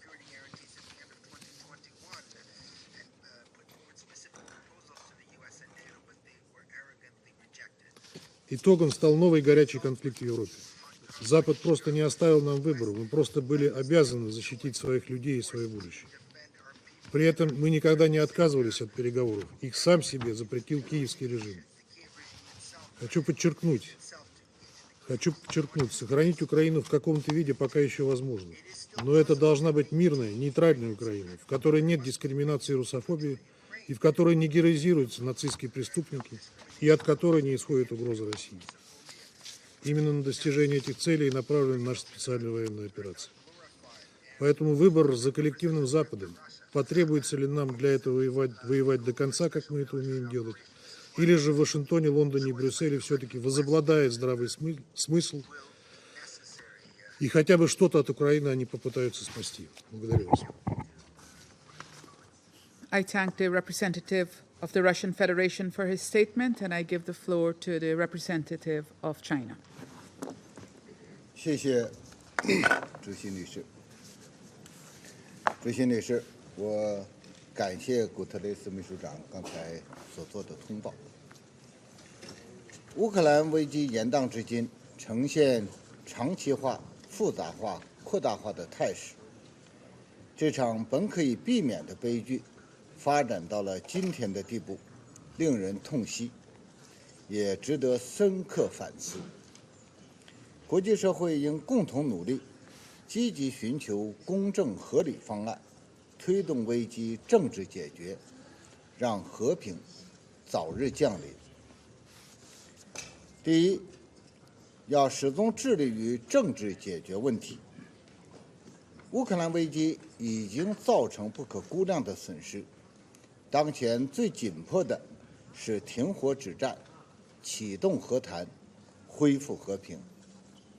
实现和平符合所有各方利益，早一天开始和谈，损失就会减少一分。只要有利于实现和平、增进信任的事，哪怕再小，只要有一线希望，也值得做出努力，认真尝试。我们呼吁有关方采取负责任态度，以建设性的外交努力，推动局势降级缓和，为重启谈判创造有利条件。不要人为设置障碍，增添阻力，更不要输送武器，拱火浇油，借机渔利。我们希望联合国在促进和谈、缓解人道局势等方面做出更大努力。第二，要把握好维护共同安全的大方向。面对复杂形势和挑战，必须牢固树立共同、综合、合作、可持续的安全观。要重视各国合理安全关切，充分认识到安全不可分割，一国安全不能以损害他国安全为代价，地区安全不能以强化甚至扩张军事集团来保障。各国合理安全关切和利益都应该得到重视和妥善解决。必须指出，欧洲今天面临的安全局面，同冷战结束后北约一再东扩有密切关系。我们希望北约反躬自省，走出冷战思维的牢笼，不要充当挑起阵营对抗的乱源。我们敦促北约领导人客观看待世界，停止战争叫嚣，做些真正有利于世界和平的事。第三，要积极管控外溢影响。世界已经够乱了，承受不起更大、更多危机的冲击，不能试图用制造更多问题的方式来解决问题。有关国家以应对乌克兰危机为由，滥施单边制裁和长臂管辖，对他国企业进行无端打压，冲击全球产业链供应链，扰乱全球贸易秩序。世界经济相互依存，任何把世界经济工具化、武器化的做法都是错误的。中方坚决反对美国、英国、欧盟以乌克兰问题为由，对中国企业实施非法制裁，将继续采取必要措施，坚决维护中国企业、公民正当合法权益。第四，要积极倡导平等有序的世界多极化。冷战结束30多年来，国际格局深刻调整，世界加快走向多极化，这是时代趋势、历史潮流。人类是命运共同体，国家无论大小，都是国际关系中的平等一员，都有资格在国际格局中有一席之地。各国都要共同恪守联合国宪章宗旨和原则，共同坚持普遍公认的国际关系基本准则，共同践行真正的多边主义，而不能搞选择性适用和双重标准。世界不可能再回到殖民主义时代，国际事务不应该由少数国家垄断，试图用霸权、霸凌方式阻挠他国发展进步，既不合理，也不可行。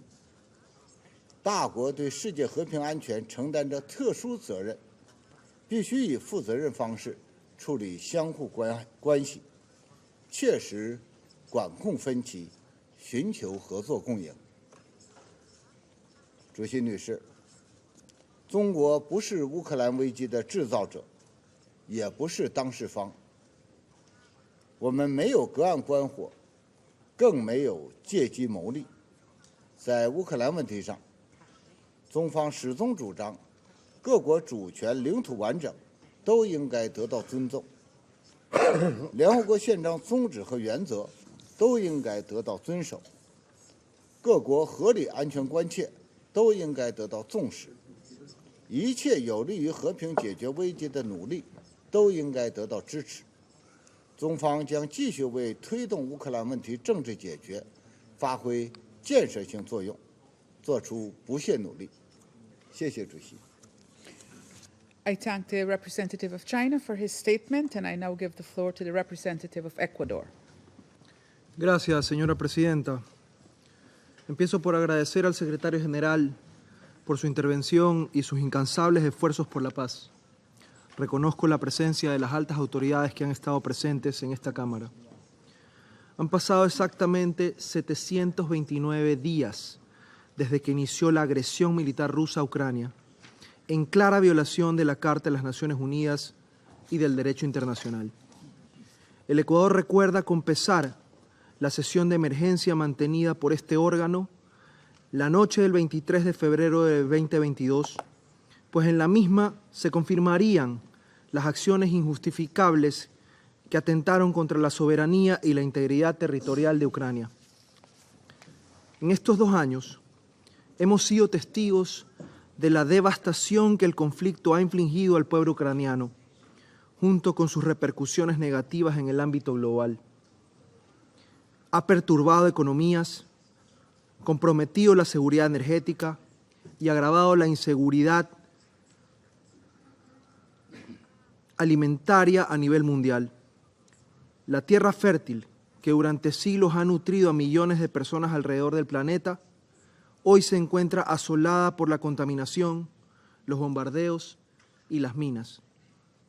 Esta guerra ha desencadenado una crisis humanitaria inconmensurable, con miles de vidas perdidas, entre ellos cientos de niños, además de millones de personas desplazadas.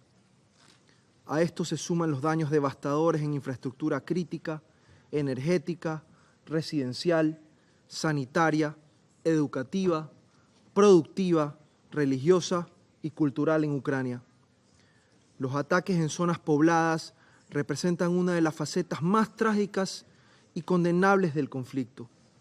Han causado muertes indiscriminadas y sufrimiento a civiles. El impacto psicológico y el trauma de vivir bajo constante amenaza afectará negativamente a varias generaciones. Reconocemos la labor incansable de los organismos humanitarios que trabajan para aliviar el sufrimiento de la población civil. Sin embargo, la magnitud de la crisis requiere una respuesta más amplia, que asegure una asistencia humanitaria inmediata y que considere además las necesidades de reconstrucción del país. Al Ecuador le preocupa el peligro que suponen los ataques en los alrededores de las instalaciones nucleares. Por ello, reitero la necesidad de cumplir con los 7 pilares de seguridad nuclear y confirmo el apoyo de mi país a las tareas realizadas por el Organismo Internacional de Energía Atómica y al cumplimiento de los 5 principios fundamentales para garantizar la seguridad en la planta de Zaporilla. Me pregunto, ¿cuántas sesiones de este Consejo serán necesarias para que se cumplan las obligaciones estipuladas en la Carta de las Naciones Unidas y el derecho internacional, incluido el derecho internacional humanitario? Señora Presidenta, a pesar de los amplios esfuerzos de movilización por parte del sistema de las Naciones Unidas, el multilateralismo se ha visto sometido a una prueba de fuego, obligándonos a reflexionar sobre la eficacia de nuestras herramientas y mecanismos para prevenir y responder a las crisis. Si bien un veto impuesto el 25 de febrero del 2022 impidió que el Consejo de Seguridad actúe decisivamente, este no logró impedir que la Asamblea General se pronuncie con contundencia.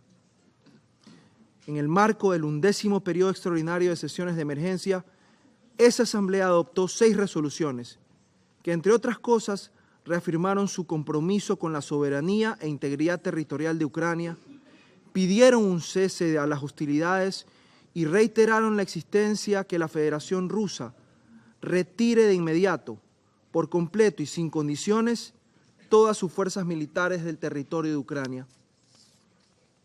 De igual manera, con la declaración de la Presidencia del 6 de mayo del 2022, este Consejo se mostró unido al expresar su profunda preocupación por la paz y la seguridad en Ucrania y reconoció que, en virtud de la Carta, todos los Estados miembros han asumido la obligación de arreglar sus controversias internacionales por medios pacíficos. Señora Presidenta, el llamado del Secretario General a dar una oportunidad a la paz es un eco de nuestro anhelo común. Luego de 2 años de iniciada la invasión y varios más de devastación y sufrimiento para las poblaciones del este de Ucrania, es momento de retornar a la mesa de negociaciones. Instamos a todas las partes implicadas a considerar de buena fe todas las posibilidades conducentes a una solución pacífica de controversias.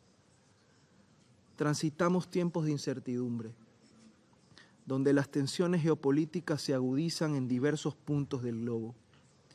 La posibilidad de una escalada hacia un conflicto global representa la amenaza más grave para nuestra existencia. La carrera armamentística, lejos de haberse detenido, se acelera. La agresión militar contra Ucrania es una tragedia para los previos de Rusia y de Ucrania. Y por tanto, debe terminar. Y debe terminar ya. El Ecuador, fiel a sus principios históricos, reitera con solidaridad, su solidaridad con la soberanía e integridad territorial de Ucrania e insiste en el llamado a la Federación Rusa a que suspenda sus operaciones militares, conforme les fue ordenado por la Corte Internacional de Justicia el 16 de marzo del 2022, de manera que se pueda avanzar sin más demora hacia una paz justa y duradera basada en el derecho internacional y los principios de la Carta de las Naciones Unidas. Muchas gracias. I thank the representative of Ecuador for his statement, and I now give the floor to the representative of Mozambique. Madam President, Mozambique thanks the Presidency of Guyana for convening this meeting. We are grateful to the Secretary General for his insightful statement. We highly commend his complete devotion in promoting peace and security worldwide and in urging all member states to uphold the purposes and principles of the Charter of our organization and the tenets of international law. Madam President, as we mark the two-year milestone since February 2022, when the conflict between Russia and Ukraine intensified into a larger scale war, the ensuing global distress and instability have had a profound and far-reaching impact that cannot be overstated. The conflict has injected a profound sense of uncertainty and turmoil into the heart of Europe. It has severely strained an international system already grappling with numerous fault lines and challenges across all continents. Despite the substantial resources allocated by this Council to address the issue, the conflict appears to be veering towards a gloomy direction, with the severity of consequences escalating ominously. In light of the severe humanitarian, political, and economic consequences of the conflict, coupled with the genuine risk of a nuclear deflagration by accident, miscalculation, or otherwise, we believe a significant course adjustment is necessary, with the diplomacy assuming a central role.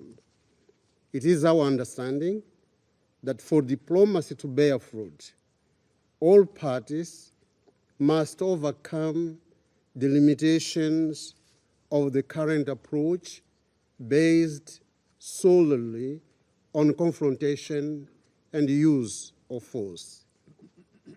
In this context, it is our collective duty as representatives of our states to strongly encourage a negotiated settlement of the conflict in accordance with the charter that guides our organization.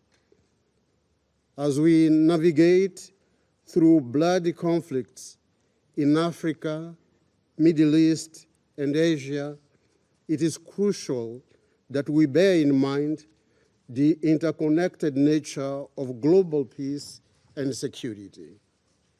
We do believe peace and security are indivisible and are of interest to the entire humankind. Madam President, we remain convinced and have consistently maintained that responsible and genuine dialogue is the only viable means to resolve this conflict.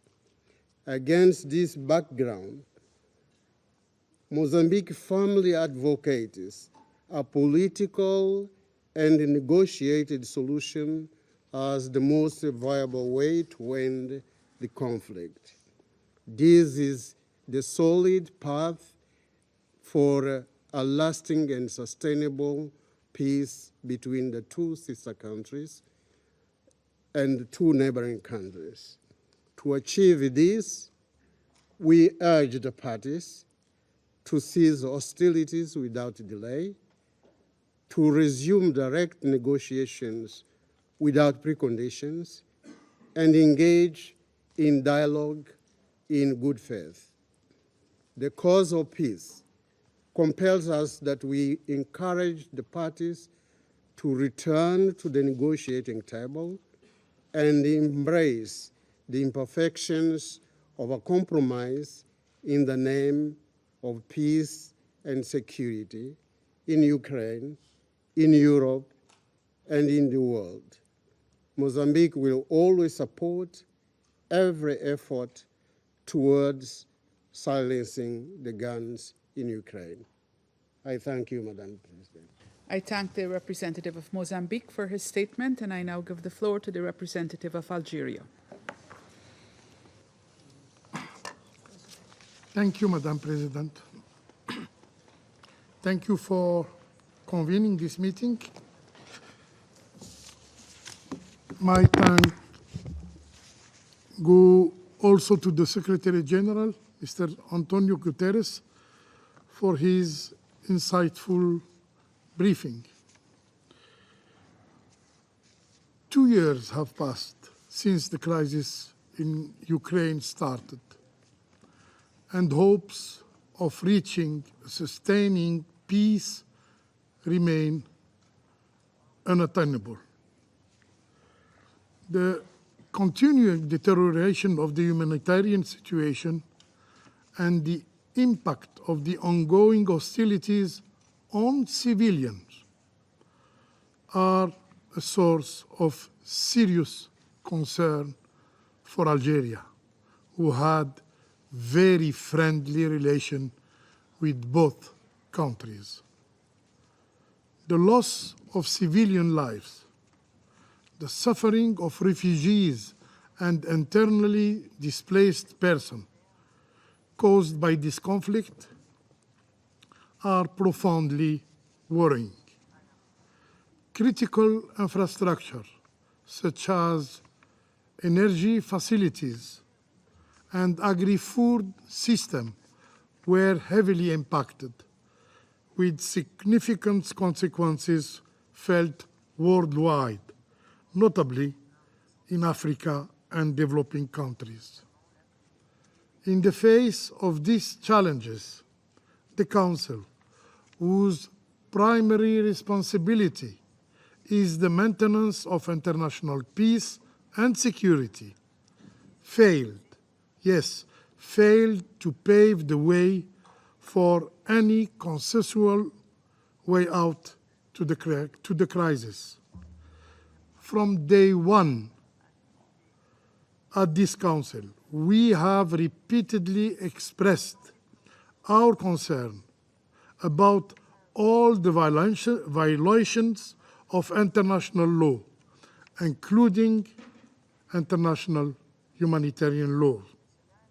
We often stressed that continued escalation is neither beneficial nor granting peace to any of the parties. the polarization is only exacerbating tensions and jeopardizing prospects for sustainable peace. Madam President, today I would like to focus on what we didn't witness during these 2 years, or I should say what we wish to see in the nearest future. First, it is high time to deploy the necessary diplomatic effort to achieve de-escalation of tension between the parties so that we can put an end as soon as possible to the loss of lives and people suffering. Second, the concerned parties must show their willingness and readiness to engage in an inclusive and constructive dialogue. The two parties need to be guided by the spirit of good faith and without preconditions towards a peaceful settlement of this dispute within the implementation of the international law and the international humanitarian law. Third, we urge the parties to agree on a just and a lasting peace based on the purposes and principles of the UN Charter and their legitimate security concerns. Four, we emphasize the need to ensure a more coordinated and harmonized diplomatic action among the international community. The noble objective here will be to bring together the concerned parties and guarantee a more efficient and comprehensive diplomatic process to end this crisis. Obviously, political will is key to achieve tangible progress and mutually acceptable solution. Equally important is the consistency of this Council in upholding its responsibility in the protection of civilians, implementing the international humanitarian law and the principles and purposes of the UN Charter. Yes, all the pillars of the Charter. For its part, Algeria will remain actively engaged in the Security Council to promote a peaceful and a political solution to this crisis. I thank you. I thank the representative of Algeria for his statement, and I now give the floor to the representative of Sierra Leone. Madam President, I thank you for convening this briefing. I also thank the Secretary General, Mr. Antonio Guterres, for his very informative briefing. Tomorrow, the 24th of February 2024, will mark exactly 2 years since the start of the conflict in Ukraine. The war has had profound repercussions that have gone beyond regional boundaries. This conflict has been protracted to the extent that the prospects for a peaceful settlement between Russia and Ukraine remains elusive, with both countries continuing to rely on military means to influence the war's outcome. There is thus a seeming stalemate with devastating consequences for civilians and civilian infrastructure in Ukraine, and far-reaching effects on the geopolitical landscape and global economy. In the 2 years of the brutal conflict, more than 47,000 incidents involving armed clashes, airstrikes, and other attacks occurred across Ukraine in 2023 alone. These incidents caused increased civilian deaths, widespread damage and destruction of homes, schools, hospitals, and other vital civil infrastructure, including energy. The cost of the conflict has been excessively high. According to the OHCHR, civilian casualties in Ukraine have exceeded 30,000, with over 10,000 killed and 19,000 injured since the full-scale conflict. It is believed that the actual figures are considerably higher. The International Organization for Migration has reported that the destruction of residential buildings has left nearly 720,000 people in the worst-affected parts of Ukraine with no access to adequate and safe housing. In Kherson Oblast, for example, nearly 30% of people live in damaged buildings. Access to education remains highly constrained, with almost half of all educational institutions damaged or destroyed in Kharkiv and Kherson, and a staggering 80% in Donetsk, according to the Ministry of Education and humanitarian partners. Access to health has also been impacted, with over 1,500 attacks on healthcare facilities verified by the WHO since February 2022. Nearly half of health centers are now rendered non-functional in some parts of the East and South. Sierra Leone condemns all attacks against civilians and civilian infrastructure and emphasizes that these attacks are prohibited under international law. We call on all sides to comply with applicable international law, in particular international humanitarian law. Madam President, the distressing attack against civilians and civilian infrastructure have caused the fastest growing and largest displacement crisis in Europe. The UNHCR approximates that 10 million people have been forcibly displaced by the war as at last month, including 3.7 million internally displaced people and 6.3 million refugees who have fled Ukraine for abroad. As at the end of 2023, 5.9 million refugees from Ukraine were recorded across Europe. OCHA estimates that there are now over 14.6 million people in dire need of humanitarian assistance, including the approximately 10 million forcibly displaced people. About 3.3 million people living in frontline communities are grappling with severe shortages of resources and constant bombardment. Children have not been spared from the brunt and brutality of the conflict. Allegations of gross violation of the protection measures for children during armed conflicts have been reported. Destruction of healthcare facilities have exposed millions to increased trauma and mental health issues and impacted children's well-being. Additionally, the attacks on schools have had a significant impact on educational activities. Reportedly across the country, only 1/3 of children are attending classes entirely in person, while 1/3 are learning through a mixed in-person and online approach, and another 1/3 are fully learning online. In view of the above, Sierra Leone commends humanitarian aid agencies for considerably expanding the humanitarian operations over the past 2 years to respond to the growing and deteriorating needs that follow the escalation of the conflict. As hostilities along the front line continue to hamper humanitarian organizations' ability to deliver aid and services to people impacted by the conflict, Sierra Leone urges parties to the conflict to allow unhindered access of humanitarian personnel to people in dire need. Madam President, the economic ramifications of the war have been keenly felt across the global landscape, particularly in the food and energy markets, trade dynamics, and supply chain disruptions. These disruptions have contributed to price hikes and supply shortages that have reverberated across sectors reliant on stable market prices. In view of the economic challenges, Sierra Leone emphasizes the importance of the resolution of the conflict to enable the recovery and stabilization of not only the region, but the wider world.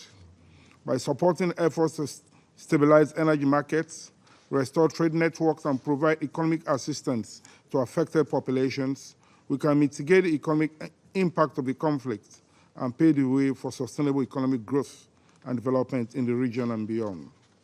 Moreover, the conflict has strained global political and economic relations and heightened geopolitical tensions, with serious implications for international cooperation on critical socio-economic and development issues, in addition to the maintenance of international peace and security.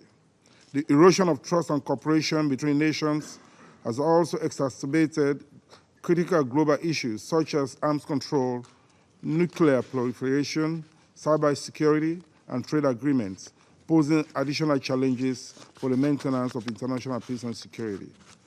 As we navigate the complexities of the Russia-Ukraine conflict and its multidimensional global repercussions, Sierra Leone once more calls for good faith diplomatic efforts in pursuit of a peaceful resolution.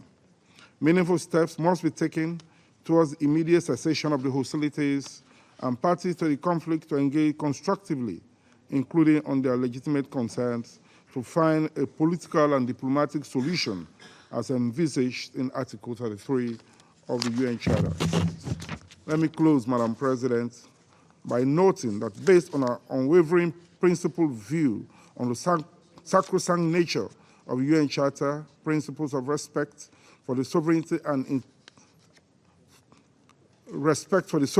territorial integrity of member states, we once more reiterate our call for the full respect of the national sovereignty and territorial integrity of Ukraine within its internationally recognized borders. I thank you. I thank the representative of Sierra Leone for his statement, and I shall now make a statement in my capacity as the representative of Guyana. Secretary General, I thank you for your briefing and indeed for all you do in trying to forge peace in our world. I also wish to acknowledge the presence of the Minister of Foreign Affairs of Ukraine, all other ministers and high-level officials joining this meeting. Tomorrow will mark exactly 2 years since Russian military forces invaded the territory of Ukraine in what was then termed a special military operation, an action that has cost the lives of over 10,000 civilians, injured many more, and displaced over 6 million Ukrainians. The toll on civilians in both Ukraine and Russia, including women, children, the elderly, and persons living with disabilities, is exceedingly high, with no immediate end in sight. Excellencies, Russia's invasion of Ukraine 2 years ago violated the most basic tenets of the United Nations Charter and the principles of respect for territorial integrity, sovereignty, and non-interference. Our countries have all felt the impact of this war to some degree, not only in terms of increased challenges to the rules-based order as we know it, anchored in the Charter and international law, but also in terms of disruptions in food and energy prices, logistics and supply chains, and worsening hunger in the most vulnerable regions of the globe, already struggling amidst COVID-19 recovery efforts. As a small developing state whose sovereignty and territorial integrity are protected by legal norms and instruments, Guyana deplores the threat or use of force in the conduct of international relations and condemns the military aggression that has been unleashed against the people of Ukraine. We reiterate our call for an immediate cessation of hostilities and a return to diplomacy. War must never be the answer. Instead, dialogue and diplomacy are the only guarantees of achieving lasting peace. While we welcome and recognize the efforts of some UN member states to find a diplomatic solution, we encourage greater investments in this regard. We call on the parties to respect the principles of distinction, precaution, and proportionality, and to fully comply with their legal obligations, including under the Geneva Conventions and their additional protocols. It is regrettable that this Council, which has the primary responsibility for the maintenance of international peace and security, is still unable to find a meaningful solution to end the conflict and to minimize the full impact of the war on the erosion of international norms. We repeat our call for the complete withdrawal of Russian military forces from the internationally recognized territory of Ukraine and urge the parties to commit to a serious political and diplomatic process toward ending the conflict. We also urge strengthened efforts at all levels by all concerned parties toward a peaceful resolution. Guyana stands ready to work with members of this Council, and in fact everyone, to bring the war in Ukraine to a peaceful end and to find a sustainable solution for long-lasting peace. I thank you. I resume my function as President of the Council, and I now give the floor to His Excellency Mr. Dmytro Kuleba, Minister for Foreign Affairs of Ukraine. Thank you, Madam President. As we discuss the war and peace talks and negotiations, here today there is another air raid on Ukraine taking place right now. And a residential building in Odessa was hit less than an hour ago. 2 civilians are heavily wounded, delivered to the hospital. And I'm afraid that someone is going to die in Ukraine before this meeting is adjourned. Because talking about negotiations is one thing, but throwing more drones and missiles on Ukraine, as Russia does every day, is completely another thing.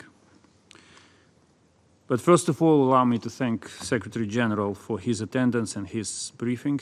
And also, of course, my thanks go to Guyanese presidency for convening us today.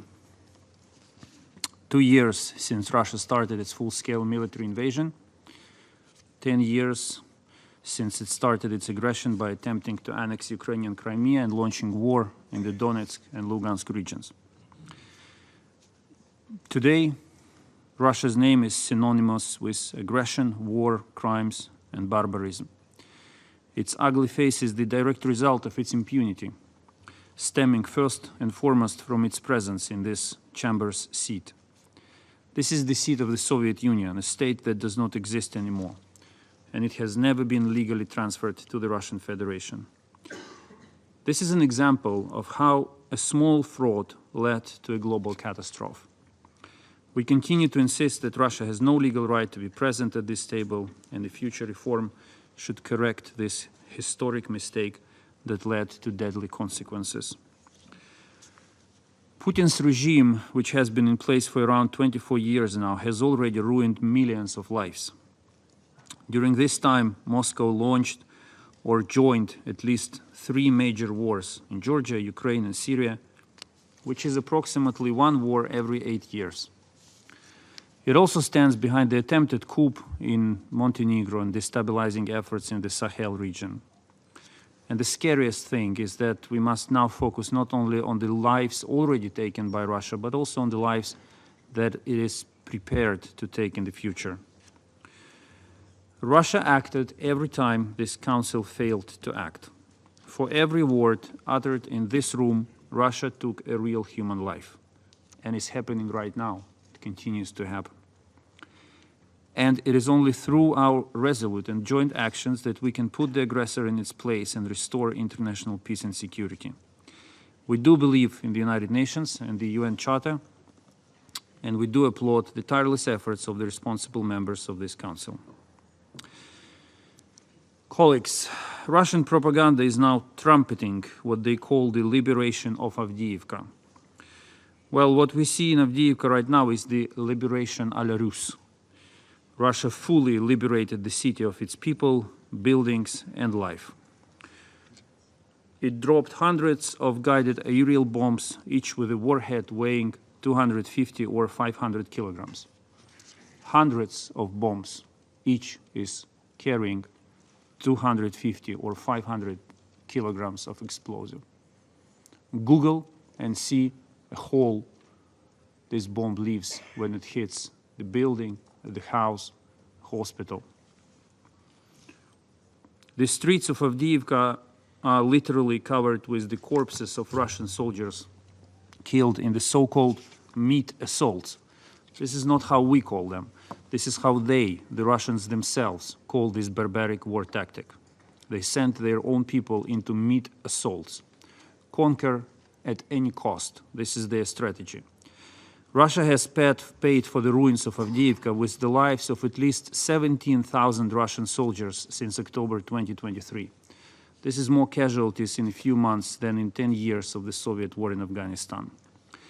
Immediately after occupying the city, the Russians committed new war crimes there. As confirmed by footage circulated by Russian propaganda itself, at least 5 Ukrainian prisoners of war, heavily wounded, were killed by the Russians.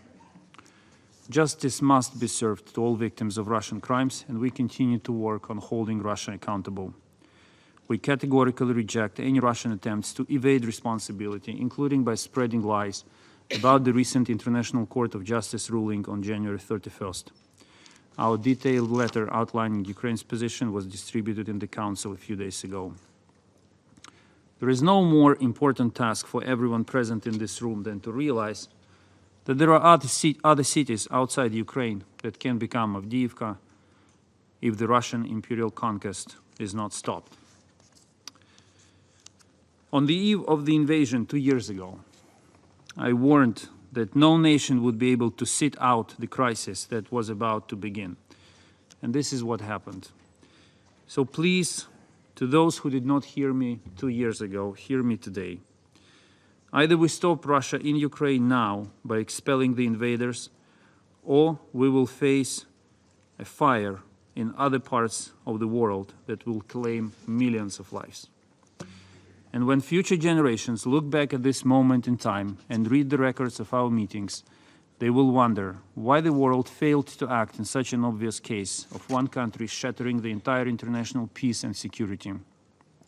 And they will ask us, why were they not able to stop it? We can restore peace if we act together in a resolute and principled manner.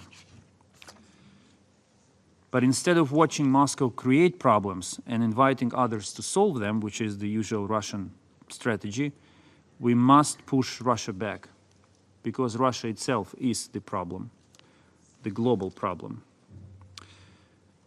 Madam President, while we gather here, the situation on the front lines remains tense as Russia stops at nothing to bring more death and destruction to Ukraine. Russia still hopes for our divisions, perplexity, and indecisiveness, which would weaken international solidarity and military assistance to Ukraine. Intensifying missile terror against civilians and civilian infrastructure also serves Russia's purpose. Moscow hopes that the world will deplete its empathy towards Ukrainians if Ukrainians are killed every single day for too many days in a row. We shall not allow this to happen. We will rally the world behind our true cause even more. Russian terror only strengthens our resilience and commitment. Please remember that more support to Ukraine means more opportunities for peace.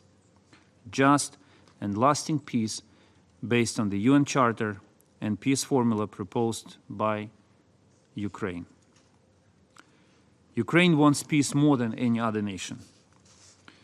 However, we are not going to allow Russia to kill us freely on the road to peace.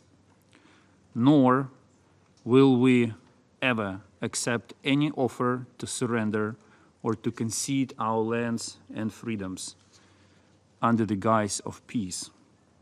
Not only because it will make futile the ultimate price we are paying now for 2 years in a row, but also because we will all be doomed to pay a much higher price in the future.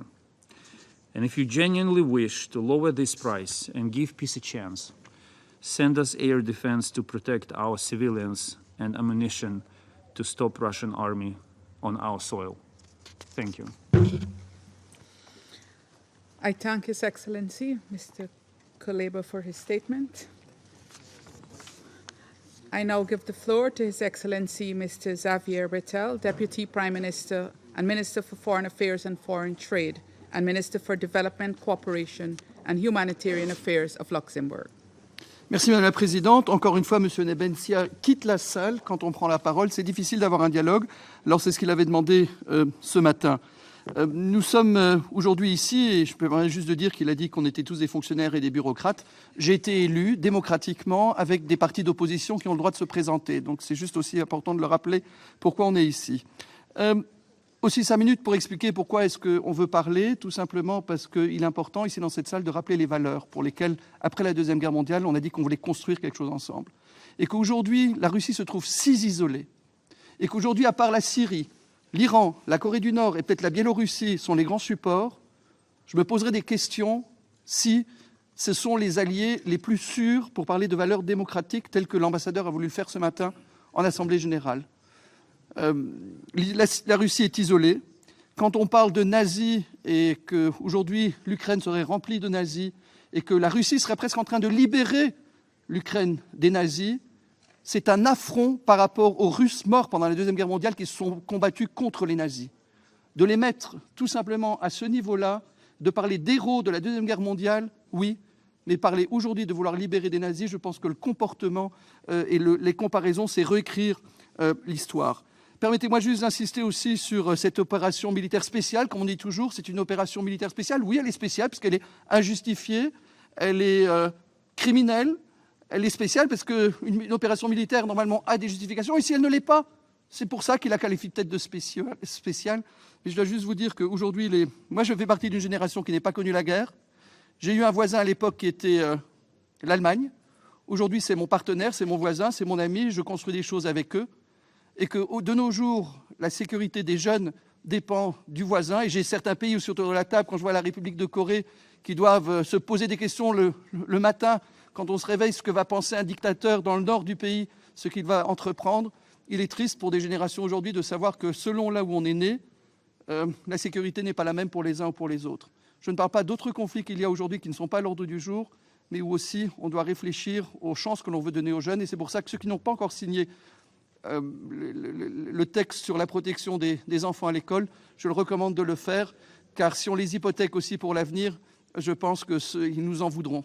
Aujourd'hui, nous décidons de l'avenir de notre monde. Madame la Présidente, merci de m'avoir donné cette possibilité de prendre la parole. C'est un sujet qui me tient à cœur, moi-même ayant des origines russes et polonaises, et c'est triste aujourd'hui que beaucoup de Russes ont honte de leur nationalité, alors qu'avant c'était un pays qui était fier. Et j'aimerais que la Russie reconnaisse simplement les erreurs qu'ils aient faites. Il n'est jamais trop tard pour reconnaître les erreurs. Mais l'impunité aussi est quelque chose qui doit exister et qui doit aussi être la base de la règle internationale. En tout cas, de se retrouver dans cette salle ici avec les propos tenus et le fait d'avoir un ambassadeur qui quitte montre la volonté du dialogue de la Russie. On est dans une impasse, il faut qu'on prenne les mesures nécessaires. I thank His Excellency Mr. Bettel for his statement, and I now give the floor to Her Excellency Ms. Annalena Baerbock, Federal Minister for Foreign Affairs of Germany. Madam President, as the representative of Russia asked why we Europeans are here today, I will tell you. Throughout my entire life, I've been lucky to live in peace in Europe, like millions of my generation. The reason why we are here today is because you, Russia, broke that peace in Europe. You broke our European peace order on our common shared continent. You broke the peace for millions of Ukrainians, men, children, and women. Women like Anastasia, a young mother who has lost her lower leg when she stepped on a Russian mine. She wants to return to the front as soon as she can. Like Oksana, who's a surgeon, who decided to operate on her own father when he was injured in Bucha. Like Julia, a teenager girl who I met in Kiev after she could be freed from a hostage in Russia, pleading to me, don't give in to Putin.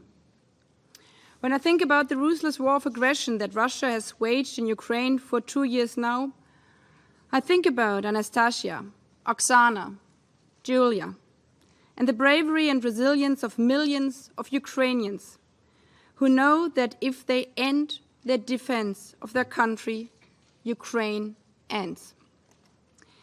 Because I see what the brutal reality of Russian occupation means to their people in the eastern Ukrainian territories, where thousands of children have been deported like Julia to Russia, and where women, men are brutally raped, arrested, tortured. And yet, we heard again, we want to negotiate. But Putin is making clear every day, every hour, as we have heard right now, that he does not want to negotiate peace. He wants to complete his conquest.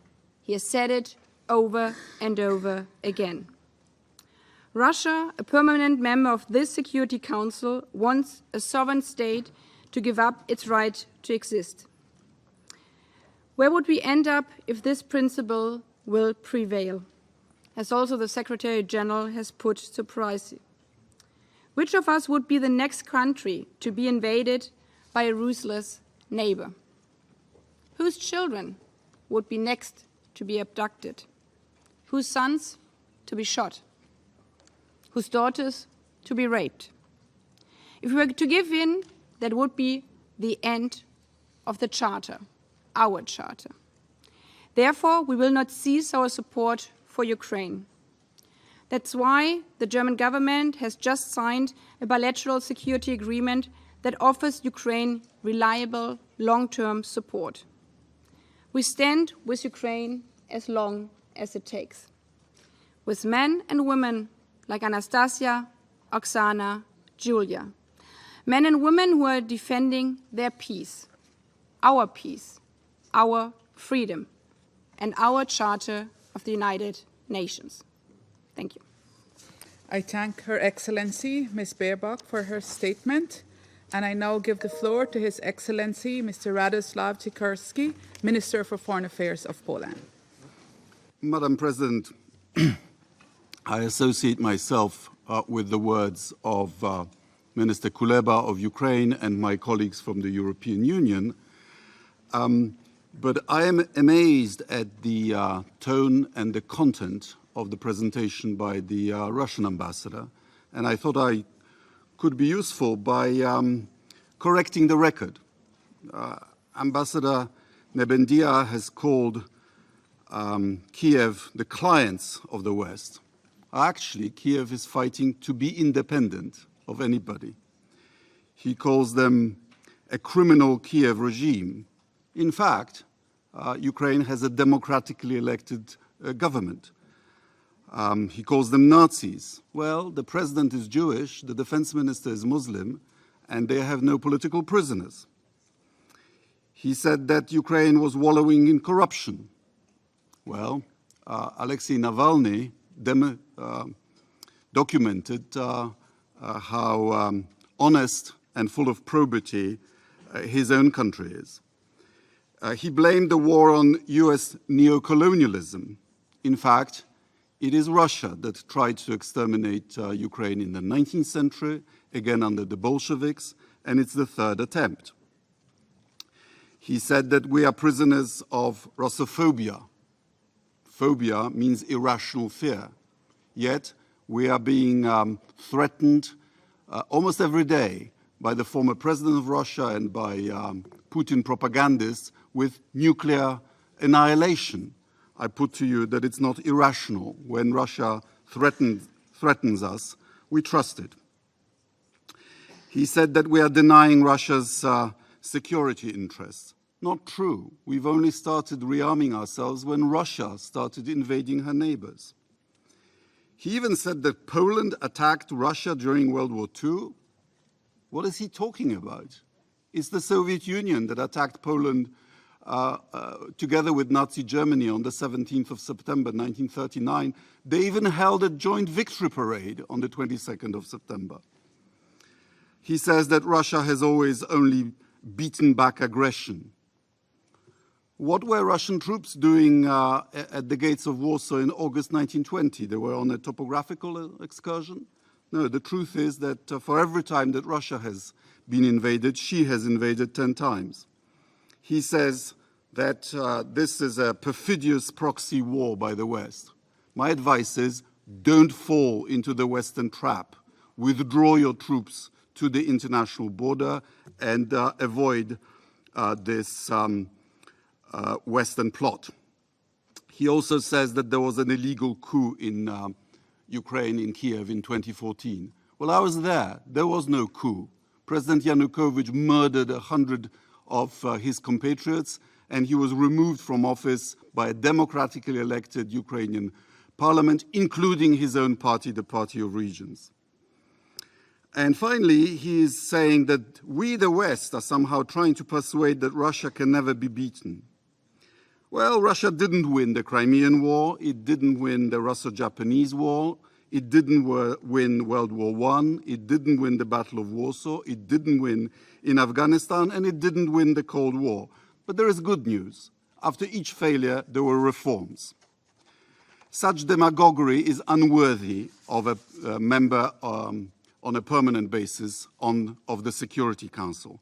But what the ambassador has achieved is to remind us why we resisted Soviet domination and what Ukraine is resisting now. They failed to subjugate us then, they'll fail to subjugate Ukraine and us now. Thank you very much. I thank His Excellency Mr. Sikorski for his statement, and I will now give the floor to His Excellency Mr. Gabrielis Landsbergis, Minister of Foreign Affairs of Lithuania. Thank you, Madam President. I will speak on behalf of Czech Republic, Estonia, Latvia, and my own country, Lithuania. Today and tomorrow, many will yet again call on Russia to end its brutal war against Ukraine. Many will say that Russia's unprovoked aggression goes against everything these United Nations stand for. Some will question the credibility of this Council to defend the rules-based international order. But however loud, however eloquent we are, our Protestant outrage will barely register in Moscow, and rockets will continue to rain down on Ukrainian homes, hospitals, and schools. Today we are facing choices that might well define the century, just as choices in the 1930s defined the previous century. Do we continue to appease the aggressor, who is patient and meticulous in his attempts to turn everything this organization holds dear into a mockery? Do we once again allow him to escape responsibility for his aggression? Do we continue to feed him with lives and land, misled by our fear of escalation and naive hopes that this time he will be fully satisfied? Today we come to this Council to address the entire international community with a very simple message. For all our sakes, wake up. If we fail, the rules-based order will crumble. Ukraine's sovereignty, Europe's security, as well as the success of the global efforts for human rights, accountability for food security, nuclear safety will all be in the hands of those who benefit from disruption and chaos. History reminds us of the terrible cost of the wrong choices. Hedging our bets earns us nothing but more war. Russia is being emboldened by our cautious response. We see it emboldened in Ukraine. We see it emboldened in Russia itself, eliminating any opposition in Russia, aiming to destroy any hope for a different Russia, normal, peaceful Russia. Equally, other revisionist powers across the world are already exploiting our indecisiveness. If not contained, this Kremlin-driven arc of instability will continue to expand, igniting more conflicts that we are not prepared to counter.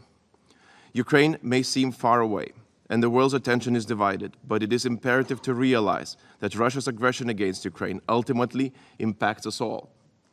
This war must be won, and won decisively. It is not just Europe's war, it is a challenge to the international order, which, while imperfect, aims to ensure that law rather than military might determines our borders and sovereignty. The choices we make at these crossroads will define how we are remembered. We have the capacity to win, as Ukraine continues to make enormous sacrifices to stand against the ruthless aggressor. History reminds us of the cost of our past mistakes. We must also find a political will to come up with an adequate legal response to Russia's illegal war of territorial conquest. Russia's leadership must bear full responsibility for the aggression launched by Vladimir Putin, else impunity will continue. Madam President, I would like to remind all those here today that our three Baltic countries, Estonia, Latvia, and Lithuania, have been occupied, colonized, and exploited by the exactly same aggressor more than once. More than once. And that is why we know from bitter experience that whatever words are spoken, whatever agreements are signed, this aggressor has no plans to stop until he is stopped. Thank you. I thank His Excellency Mr. Landsbergis for his statement, and I now give the floor to His Excellency Mr. Gordon Grilic Radman, Minister for Foreign and European Affairs of Croatia. Many of us addressed this Council a year ago, calling on Russia to cease its illegal aggression against Ukraine. Yet we are meeting in this chamber again today. Regrettably, marking 2 years since the beginning of Russia's military aggression against Ukraine and 10 years since the illegal annexation of Crimea. Russia's aggression against Ukraine is a blatant violation of international law and the UN Charter, affecting both regional and global security, including the pillars of nuclear safety and security. To date, countless lives have been needlessly lost in this war, including tens of thousands of Ukrainian civilians killed. For this, there needs to be accountability, not only because accountability provides justice to the victims, but also because it helps prevent future atrocities.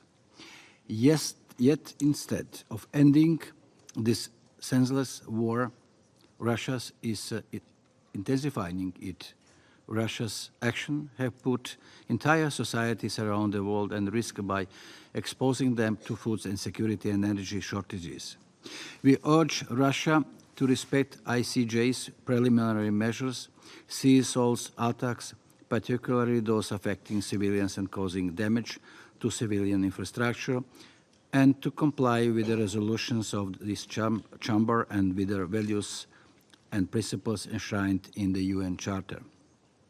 Madam President, we reaffirm our unwavering support for Ukraine's independence, sovereignty, and territorial integrity, as we have seen the beginning of this aggression. Croatia provided and continues to provide aid to Ukraine with urgent and humanitarian assistance alone amounting to almost 60 million euros, and over 25,000 Ukrainians have found temporary protection in Croatia.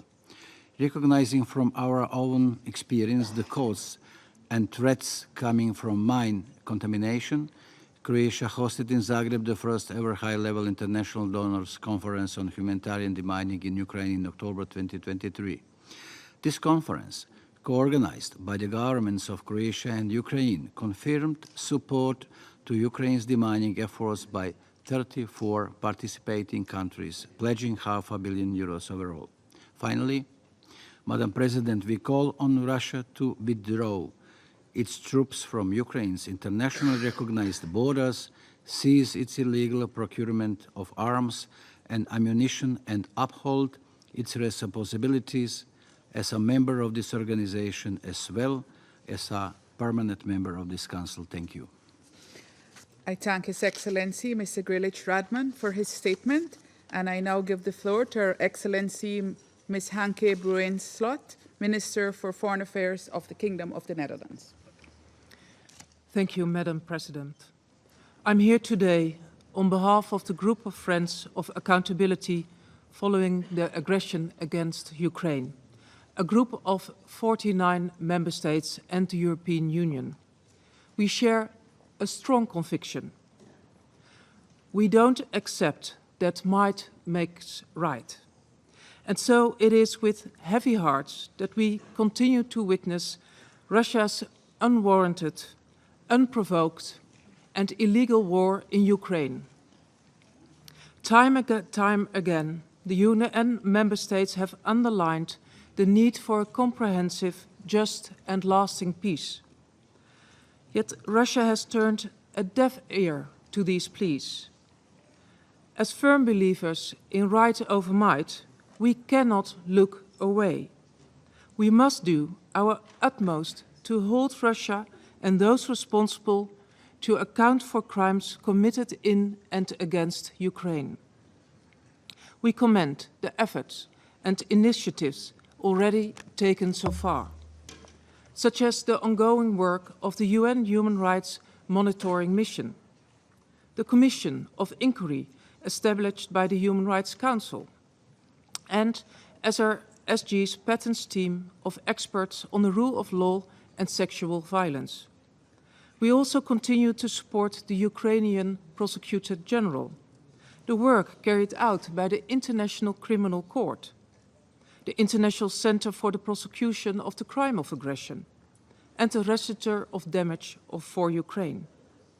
Because we are all working towards one goal, ensuring accountability for the most serious crimes committed on Ukrainian territory and against the Ukrainian people. Madam President, Russia's act of aggression violates the UN Charter As parties to this Charter, there's only one way we can respond. This cannot stand. Therefore, we reiterate our call on the Russian Federation to comply with its international obligations. We will never stop calling for this. We will keep demanding Russia withdraw all of its forces and respect the sovereignty and the territorial integrity of Ukraine within its international recognized borders. We will never stop supporting the people of Ukraine. Thank you, Madam President. Her Excellency, Ms. Bruin-Slot, for her statement. And I now give the floor to Her Excellency, Ms. Helena Carreiras, Minister of National Defense of Portugal. Thank you, Madam President. I welcome the opportunity to address the Security Council on the situation in Ukraine. As Russia's illegal and unprovoked full-scale invasion enters its third year, and as the Ukrainian territories of Crimea and the Donbass reach a full decade under Russian illegal occupation, we cannot and will not fail to reiterate our resolute condemnation of these blatant violations of international law. This war not only jeopardizes the foundations of international security, it has also sent shockwaves around the world, disrupting global food and energy markets and affecting particularly the most vulnerable countries. Ukraine can continue to count on Portugal's full and unwavering support, both bilaterally and collectively within every multilateral framework, including here at the United Nations. From day one, we have been unequivocal about where we stand, side by side with Ukraine. The value of our commitments can only be measured by the consistency of our actions. In addition to our political support, Portugal has provided military support and humanitarian aid. In all these efforts, we have consistently responded to the calls of the Ukrainian people and the Ukrainian armed forces, bearing in mind our shared commitment towards restoring peace and security in Europe. And it is not only the government, but also the citizens of Portugal that strongly support this effort, even though we are geographically so far away. Ultimately, the goal is one and the same: to defend and uphold the rules, principles, and values that are enshrined in the United Nations Charter. This only can happen with a just and sustainable solution that is in accordance with the Charter and with Ukraine's peace formula, and that holds accountable those responsible for the ongoing atrocities. We therefore call on Russia to cease all operations, retreat from Ukraine, and respect international law. Together, united, we will prevail in supporting Ukraine's independence, sovereignty, and territorial integrity. Thank you. I thank Her Excellency Ms. Carreiras for her statement. I now give the floor to His Excellency Mr. Bujar Osmani, Minister for Foreign Affairs of North Macedonia. Thank you so much, Madam President, Excellencies. I thank the UN Secretary General for his briefing on Ukraine. Tomorrow will mark 2 years since the Russian Federation's full-scale invasion of Ukraine, a blatant violation of the Charter of the United Nations and international law. North Macedonia strongly condemned and further condemns and renounces the decision of Moscow to opt the path of war, a clear act of aggression against an independent country. And we urge Russia once again to end this senseless war and withdraw its troops from the sovereign territory of Ukraine. This is the only way to restore peace and to create the conditions to further diplomatic engagement for a just and sustainable solution in line with the international law and the full respect of the sovereignty and territorial integrity of Ukraine.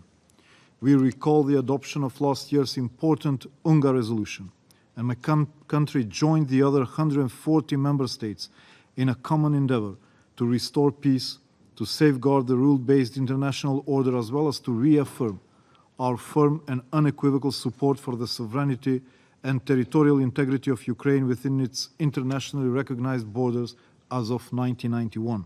We deplore the Russian Federation's failure to observe it. Madam President, during these 2 years, the people of Ukraine have shown resilience and extraordinary courage in their fight for their freedom, independence, mere existence, and are just simply defending themselves, all of which are in line with Article 51 of the UN Charter. And every day we continue to hear reports of more civilian deaths, destruction and suffering, especially in the communities near the active conflict zone in eastern and southern Ukraine, and call for an end and on all attacks on critical infrastructures, including schools, hospitals, energy, water and sanitation systems. Justice and accountability must prevail. And accountability is not an objective per se, it is an indispensable tool to secure peace, stability and security, and the most effective instrument to avoid this happening again to another sovereign state, to another nation. We reiterate the importance of investigating the war crimes on the territory of Ukraine in order to bring the perpetrators to justice and other crimes, including the crime of aggression, in accordance with international law, in particular the International Criminal Court, and support the creation of a special tribunal regarding the crime of aggression against Ukraine. And North Macedonia will continue to engage in the work of the core group on options for the establishment of a tribunal on the crime of aggression against Ukraine. In these difficult times, North Macedonia will continue to stand by Ukraine and its people, hopeful that reason will prevail and that life will be back to normal soon. Restoring peace should be an imperative. We remain fully engaged in providing support to these efforts and firmly believe that multilateralism should overcome militarism. I thank you so much. I thank His Excellency Mr. Osmani for his statement. There are no more names inscribed on the list of speakers. The meeting is adjourned.